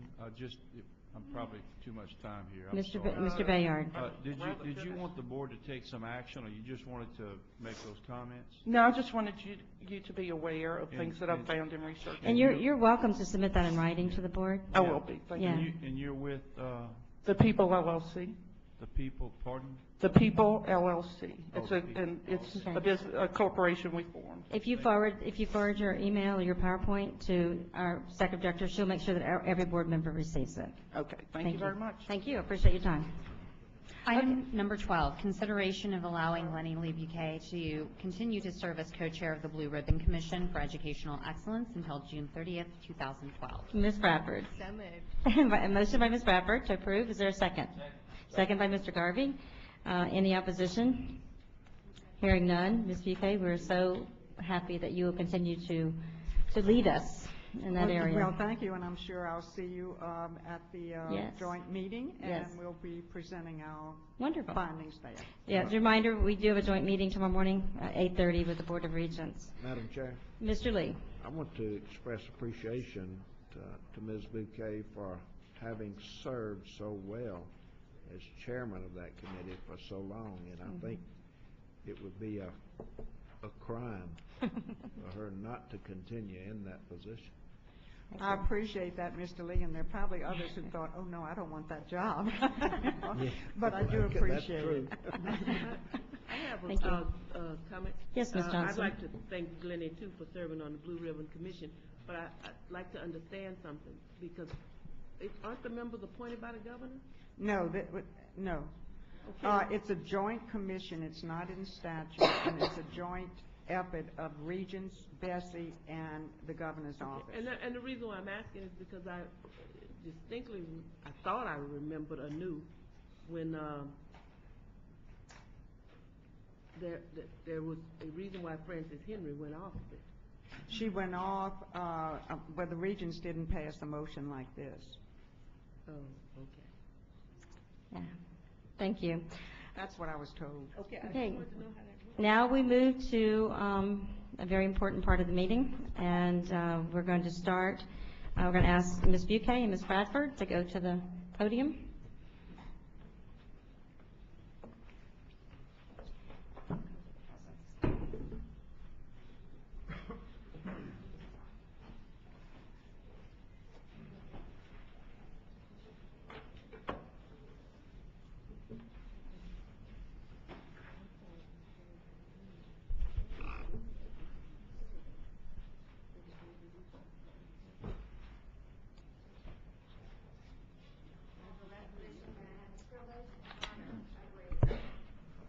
Whereas Lenny Lee Buquet was elected to the Board of Elementary and Secondary Education in 1992 and served 20 consecutive years, including 5 terms as president. Whereas Mrs. Buquet has, in addition to being a committed wife and mother, previously worked as a speech and English teacher and opened a tutorial school for children with reading disabilities. And whereas Mrs. Buquet is dedicated to literacy and reading comprehension, as shown through her commitment and leadership as former chair of the Literacy and Numeracy Committee, and is dedicated to the accountability and improvement of teacher preparation and alternative preparation programs, as shown through her commitment to development and use of the value-added model.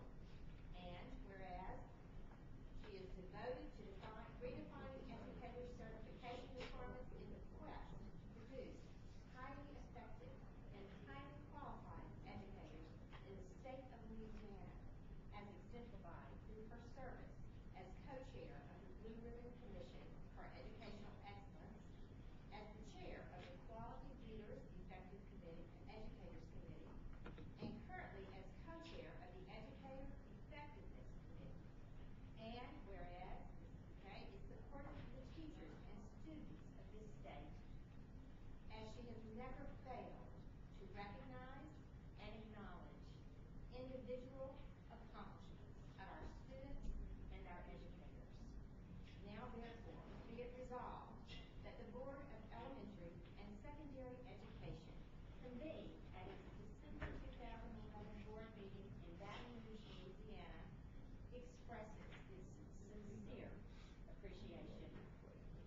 Mrs. Lindsay Lee Buchanan for her years of dedicated public service and her leadership in the aforementioned areas, and be it further resolved that the Board of Elementary and Secondary Education convey its best wishes as she continues to enjoy her children and her grandchildren. The Board will forever be indebted to her lifelong contributions to the education of the state of Louisiana.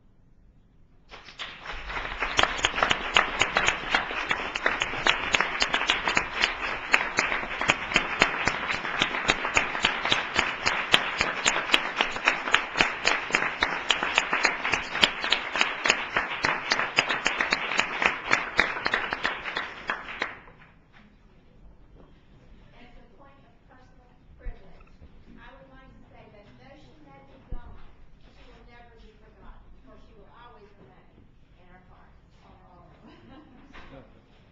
Thank you so much. Thank you again. It's been a great run. We've had ups and downs and agreements and disagreements, but I'm very, very proud of the work that together we have all produced in the last 19 years. We started the real accountability system. We were ranked #1 with that. We performed all our efforts to improve teacher quality. We were ranked #1 in the nation for those qualities that we put together. And we are very, very proud of the fact that our students are better prepared than they have ever been, as are our teachers. Our superintendents tell us, oh gosh, the new teachers coming out just know so much more, and they know what to do in the classroom. So we applaud the changes that have been made, but they were made because of each one of you in this room and in this building. Maybe not the Attorney General's group, but the education community. So again, I thank you all. I've made so many good friends, and I know that when Bessie's not here, I can come in and we'll have time for lunch, and we'll do that. Thank you.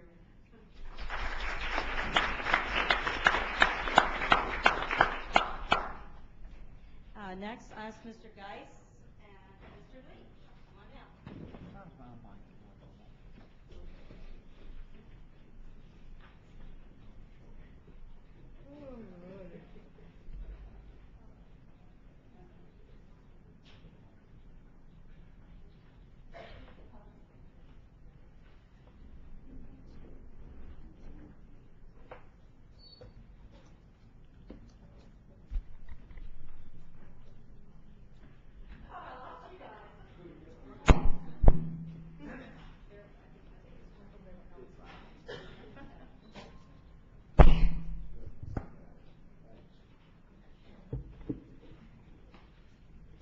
Mr. Geist just said I must have drawn the shorts straw, but it is indeed a privilege to have worked with all of these board members, and I think it's going to be a true loss to education for these members not to continue serving, but also a most important contribution that each of these have made in a conscientious way. And I'm very privileged to present this resolution that states, whereas Keith Geis was elected to the Board of Elementary and Secondary Education in November 2007 and served 2 terms as board president. And whereas Mr. Geis worked for 36 years as a teacher, counselor, principal, and supervisor of instruction, and served his last 15 years as superintendent of the Catahoula Parish School System. And whereas Mr. Geis is dedicated to social justice and equal educational opportunities for all children, and has shown his commitment and leadership as the director of a youth program in the Louisiana Delta for the United States Department of Labor, serving youth involved with the Louisiana juvenile justice system. And whereas Mr. Geis supports leadership and professional development, and is dedicated to empowering the local education agencies to establish fair and sound policies that adhere to state requirements, and has shown his commitment as a member of the Quality Leaders Educators Committee and the Educator Effectiveness Committee. Now therefore be it resolved that the Board of Elementary and Secondary Education, convened at its December 2011 board meeting in Baton Rouge, expresses its sincere appreciation to Mr. Keith Geis for his years of dedicated public service and his leadership in the aforementioned areas. And be it further resolved that the Board of Elementary and Secondary Education convey its best wishes as he continues to serve his community and enjoy his family. Keith, we're going to miss you. I will personally miss having a former superintendent partnering with me, working with me. You have clearly made a contribution, and I hope that you will continue supporting, and I know you will, supporting education and the improvement of learning experiences for boys and girls in this state.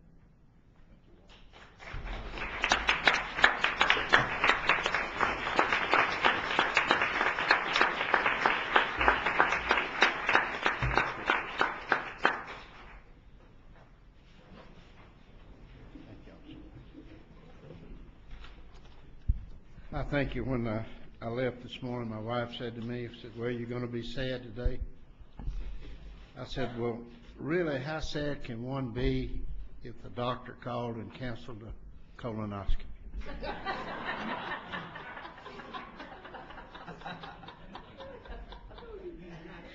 I do want to thank my family, who none are here today, but who have supported me loyally, even when maybe they didn't agree with me.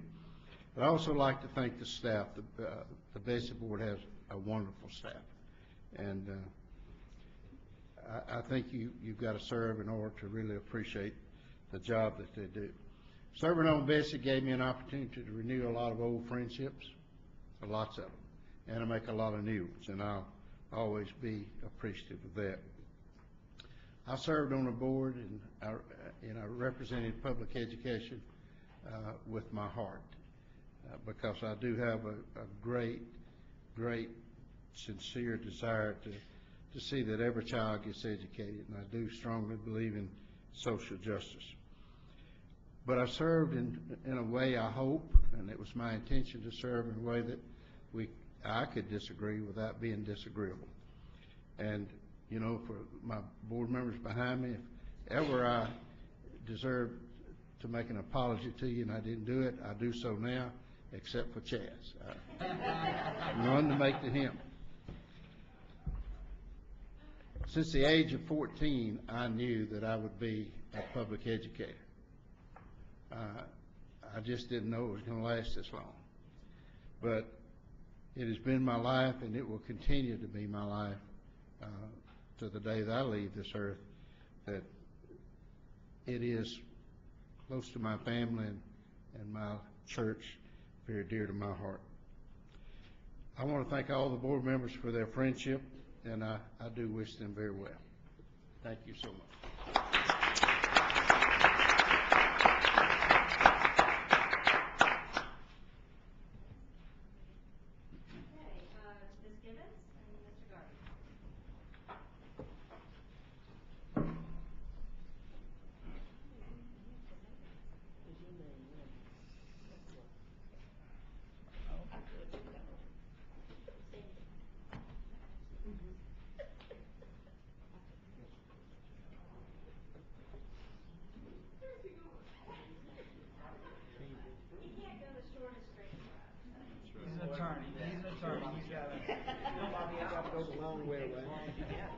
You would know that as a fellow attorney. Except I'm a defense counsel. I don't get to do. Oh, okay. Well, Sorry to hear that. But it is my honor to present this resolution on behalf of the BESE, which states as follows. Whereas Luella Gibbons Harding was elected to the Board of Elementary and Secondary Education in November 2003 and served 2 terms as a board member. And whereas Ms. Gibbons Harding works as an attorney at law and as Chief Executive Officer of House Call Home Health Care, and previously served as Assistant City Attorney for the City of New Orleans, a Title I Specialist for New Orleans Public Schools, an Assistant Professor for Health Sciences at the University of Texas Health Center in Galveston, and as an Assistant Professor of Business Administration at Texas Southern University. And whereas Ms. Gibbons Harding is dedicated to urban schools and has shown her commitment and leadership as a current member of the School Innovation and Turnaround Committee, and previously as Vice Chair of the State Authorized School Oversight Committee, as a member of the Recovery School District Committee, as well as the School and District Accountability Commission. And whereas Ms. Gibbons Harding is dedicated to community support for education, as evidenced through her devotion to her constituents in the aftermath of Hurricane Katrina, and has shown her commitment previously as the chair of the Legislative Committee. Now, therefore, be it resolved that the Board of Elementary and Secondary Education convened at its December 2011 board meeting in Baton Rouge, Louisiana, expresses its sincere appreciation to Ms. Luella Gibbons Harding for her years of dedicated public service to her community and to the state of Louisiana, and for her leadership in the aforementioned areas, and be it further resolved that the Board of Elementary and Secondary Education convey its best wishes as she continues to enjoy her business endeavors, community involvement, and family. Thank you.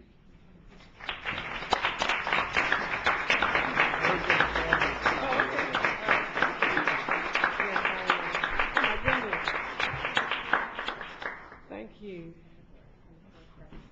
Thank you. Wow. I've had a minute to think about what I'd like to say to you this morning. First of all, I want to thank God for giving me the opportunity to serve the state of Louisiana and the people of Orleans and Jefferson Parish in particular.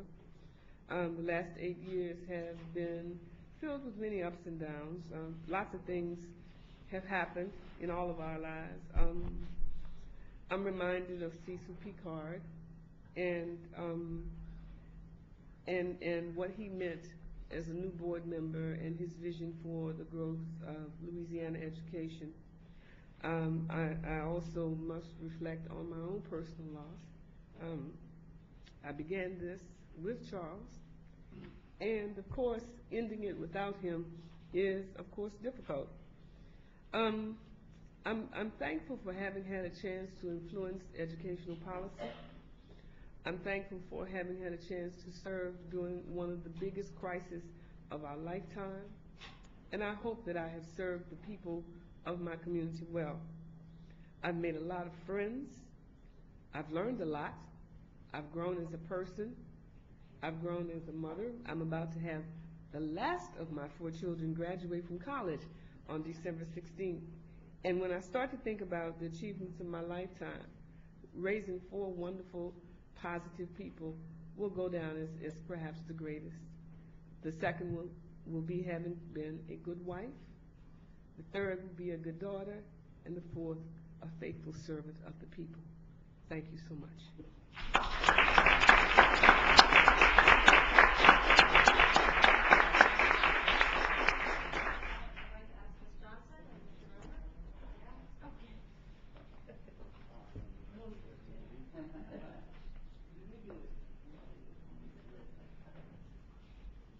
While I have a moment, board members, Ms. Tyler, after we finish this part of the meeting, we will officially be adjourned. But I'd like for everyone to come down. We're going to take a board picture because we realize this Tuesday we can have a board picture in this board. So Ms. Tyler, please. Thank you. It's my honor to recognize Linda Johnson. For those of you, I think most of you know that Linda and I share some territory in our districts in East Baton Rouge and Ascension. And if you noticed earlier, she mentioned that she was a little tougher than Superintendent Tyler, and she takes off her earrings when she gets serious. I took particular note of that because every time she invited me to a meeting, she never had earrings on. So, you know, I don't know what that means. But in all seriousness, the other thing, well, actually, not in all seriousness, the other thing is, the other thing I liked about going to meetings with Linda was my role was very simple. It was to say yes, ma'am. And but Linda was a tireless advocate. If there's ever been a tireless advocate, Linda's a tireless advocate. And I often leaned on Linda to get an objective opinion on things. And Linda and I don't believe, ever sat in a meeting when we were dealing with the parishes that we shared where we disagreed. She and I found common ground, I think, every time. And I think that speaks highly of her and me, I hope. And it was an honor to serve with you, Linda. I really, really appreciate it. So, a resolution for Linda Johnson. Whereas Linda Johnson was elected to the Board of Elementary and Secondary Education in November of 1999 and has served on the board for 12 consecutive years, including 3 years as board president. And whereas Ms. Johnson previously worked as a human resource supervisor for Georgia Gulf Corporation and serves as an active member of many civic organizations, including the Iberville Chamber of Commerce, the Iberville Economic Development Commission, and the Louisiana Chemical Society. And whereas Ms. Johnson is dedicated to early childhood education and has shown her commitment and leadership as a member of the Iberville Head Start Advisory Council and the Children's Cabinet, and is committed to the development of policies based on the confidence that every school can improve and can show continuous growth, as evidenced through her years of service in the Accountability Commission, as well as the High School Redesign Commission. And whereas Ms. Johnson is dedicated to meeting the academic needs of all students in Louisiana and has demonstrated this commitment by serving as a member of the Board of Administration Relations Committee and the LICEP and LIGEAR Up Board. And whereas Ms. Johnson has maintained a strength of conviction that is consistent and unwavering regarding the development of education policy by serving as current co-chair of the Administration and Finance Committee.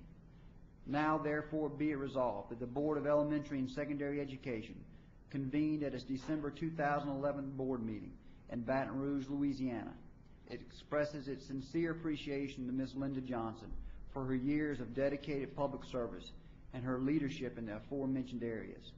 And be it further resolved that the Board of Elementary and Secondary Education convey its best wishes as she continues to enjoy her community involvement and family. And in closing, I hope that you and I get to work on a project that's dear to both of our hearts, which is the idea of starting a public boarding school for at-risk kids. She and I both hold that dear to our heart, and I'm going to plan on working that together the next 4 years. Congratulations. Thank and we'll you. meet Thank you so much.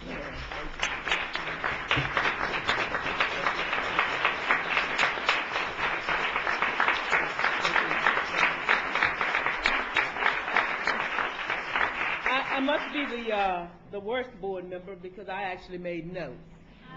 See, I came with my paper. I want to make sure I get this right. I'd like to thank the BESE staff because the BESE staff truly had something to deal with when they had me. And they have worked with me diligently. They've answered questions. They've just been good for me to work with, and I appreciate all of them. As a matter of fact, they have kind of kept me abreast of some of the things that I needed to do. I'd like to thank the LDOE staff. I know y'all glad I'm gone. Because you won't have to worry about me, Scott, wanting more data. Nancy Beeben explained this to me. Debbie, I got to find out how this works. You know, they'll be glad that I'm gone because I don't know if anybody else has asked as many questions as I have. Let me tell you a little bit, just a few things. I was appointed in March of 1999, had no idea what this thing called BESE is or was. And in the first 90 days decided, I don't want to do this. I don't want to do it. It's too much reading. I don't want to do it. But then someone challenged me, and I told you, don't make me take the earrings off. But a man who wanted to run for this seat actually verbally attacked me. And I said, it is no way, baby. I'm coming out fighting. And I learned something at that time. I learned how many parishes were in this district, which was a lot back then. I went to places that I never thought I would go, and I talked to people, and I ran, and I won. And in 3 consecutive years, one time I didn't have any opposition, but I've always finished with over 70% of the vote in my district, which I'm very proud of. What will I want my legacy to be? It has to be about young children. It has to. If we don't get the young children right, then we would have done nothing. We've got to make sure, and I'm sorry that there was someone here who disagreed with LA Forward, disagreed with us doing it. I will be like a mosquito trying to get money from the legislators for early childhood programs. Because if we don't get that right, we won't ever get anything else right. What do I want to leave to the incoming board? I'll give you some advice. You have a constitutional responsibility. I don't know how many of you know this, but there was a time when this state elected both its superintendent and its board. That was ludicrous, because you got a two-headed snake up here when you do that. Then they changed the Constitution so that the superintendent is appointed, hired by this board. It is your constitutional responsibility to do it. So what does that mean to me? That means you ought to have a process. If you don't have a process, you are not serving your constituents well. You ought to be able to say, this is how we're going to do it. I don't care who gets to be it, but you ought to have a process. This particular board, he's sitting here now, some of them on the board, when Cecil became ill and died, insisted that we have a process, and we did.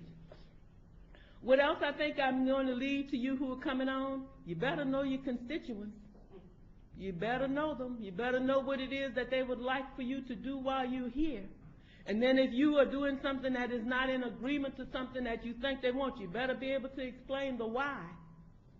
I took a lot of flack for supporting high-stakes testing back when we did it. I mean a lot. I thought they were going to tar and feather me because I was supporting it. But I knew it was the right thing to do. In every meeting I went to, I explained to people what I thought it would accomplish. And it has accomplished some of those things. The other thing that I'd like to leave to you, I'd like to leave to this board the ability to work together. A lot of people say, well, some of us who are leaving, and I'm one of them, who they say this about absolutely no truth to it, that I'm against reform. Well, I am not against reform, but it does not start with one word, charter. You ought to be able to do something in terms of reform that has a lot of elements to it. The young people today, my little grandson, and y'all gonna miss me talking about my children, but my little grandson, when he was 2 years old and I got my first computer, could actually get on that computer and find that duck and open up all the programs, but he could do it. I was scared to death of that computer. My little grandson, who is now 13 and in the 8th grade, could never sit in an algebra class where someone came in and started writing on the board and explaining to him. He would probably call me and say, Mama, come and get me. I'm dropping out of school. Things have changed, and you have got to reform some of the things in terms of technology. So I leave that to this board to do. I also think this board ought to, in its forward thinking, say it is mandatory that you run an early childhood program in your school. It is mandatory. I really think that's good. The last thing that I'll leave you is that the board makes policy. Hope you all understand what policy is, because I sat here the other day and had policy brought to us that we had not requested, and we actually approved it. But policy ought to be made by this board, directing its staff on what to do, and then looking at all of the information and saying this is a good policy. And I am leaving Ms. Tyler with a letter. I'm requesting, I have a public records request that I'm making, and I'm giving it to her so that I can get some information that I feel that I need. This has been a great opportunity for me. I strongly advise people ought to be servants. It is wonderful to be a public servant. Thank you so much.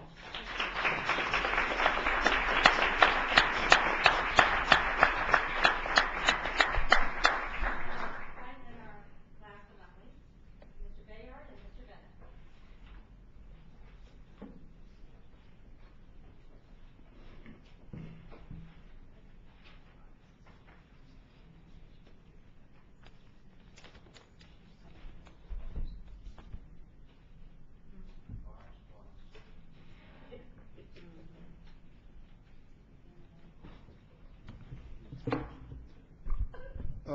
don't know, I was kind of wishing and hoping to get a gift myself today, but things happen and things change.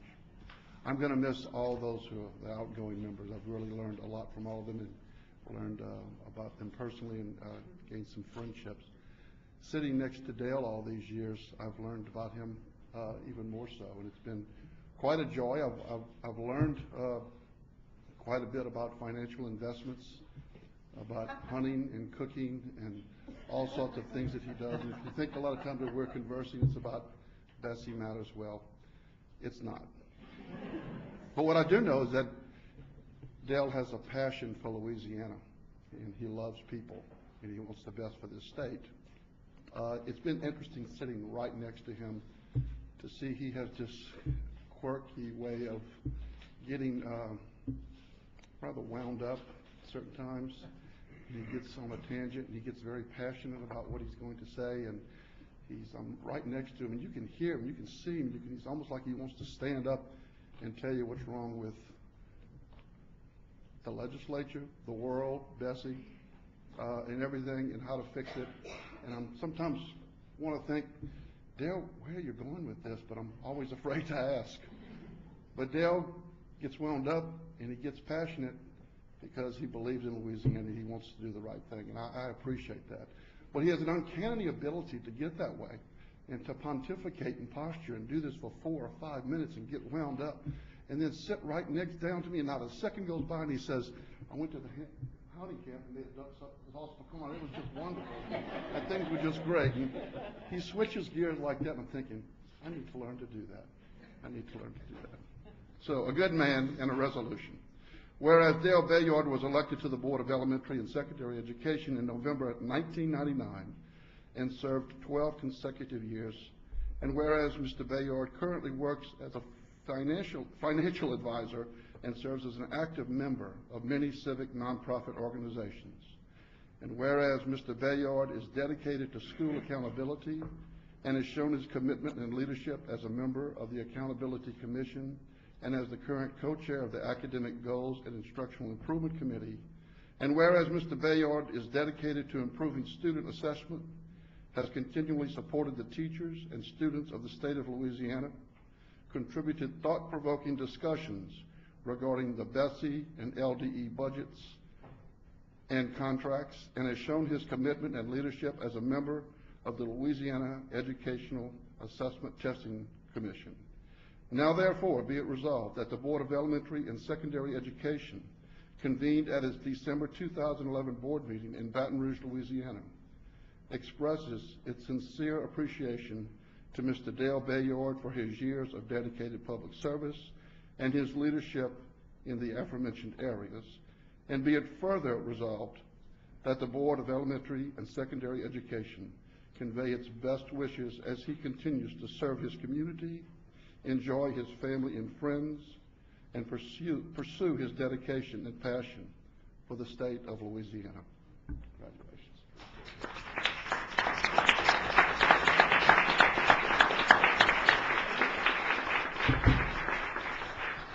The difference between this and a eulogy is I'm still standing.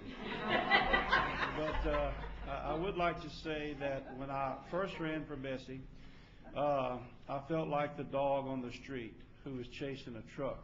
I caught it. And so when I appeared at the first meeting, I said, this is very, very deep.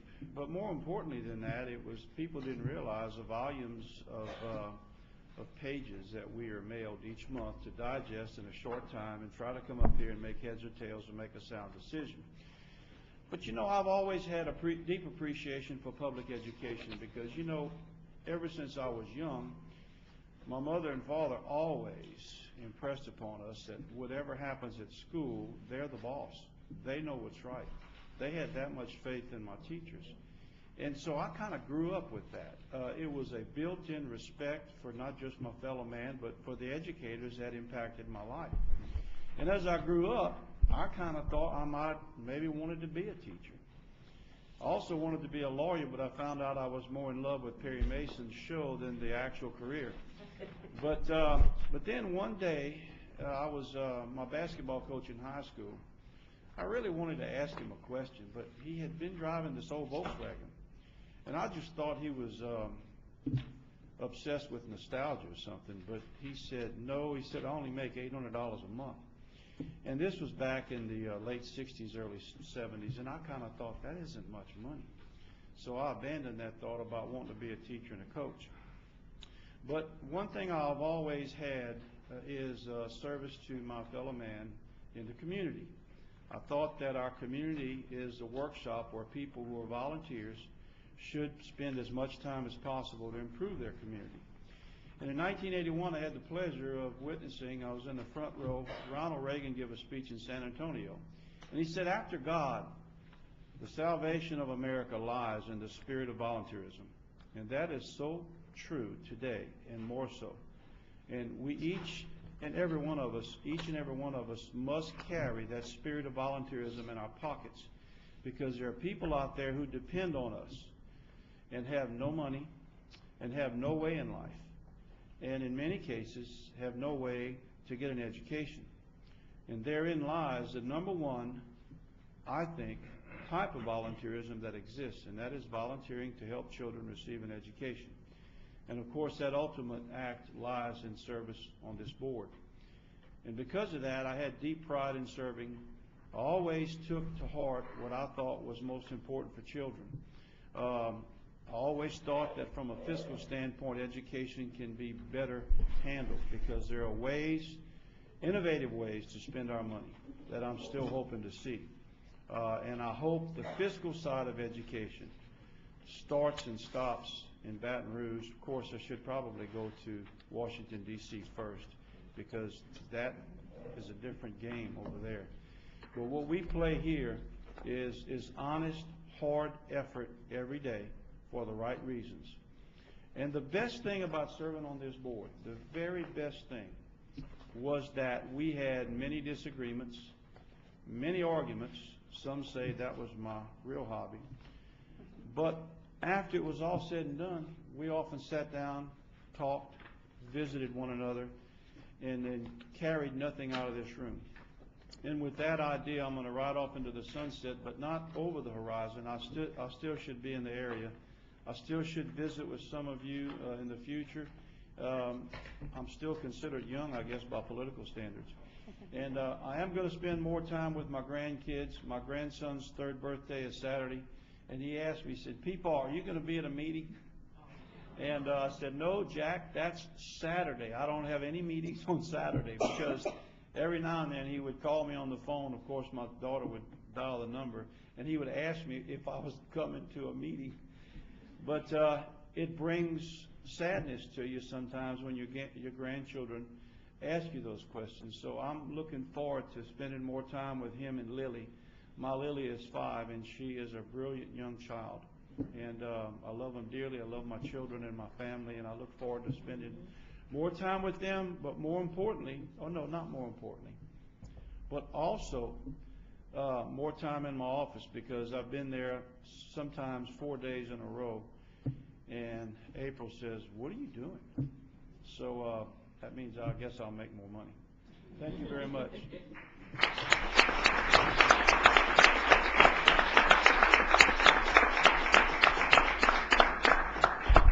Okay, next item. That concludes the business of Okay, the meeting. this concludes the business of the board. We thank everybody for being here. It's a very special day. I see Senator Walsworth has joined us. We're happy to have you here. Board members, if you'll please come to the front. We're going to do a board picture, and we'll make sure that everyone gets a copy. And Ms. Tyler.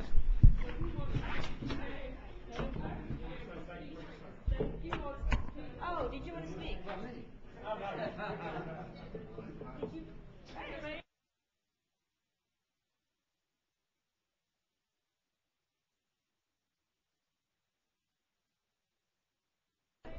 How you doing? I just wanted to come by and truly say I know where your heart is, and that was for our kids. And I appreciate, we haven't always agreed, but I think we all of our hearts were in the same place, and that was with our kids. Thank you for your service. You're not paid near enough, and I can honestly say that you're not paid near enough of what you do. And again, thank you for the service. Good luck in your future, whatever you plan on doing. but we do appreciate everything that you did for our kids and our state. And I just want to come by and say thank y'all. That's so nice of you. Thank you so much.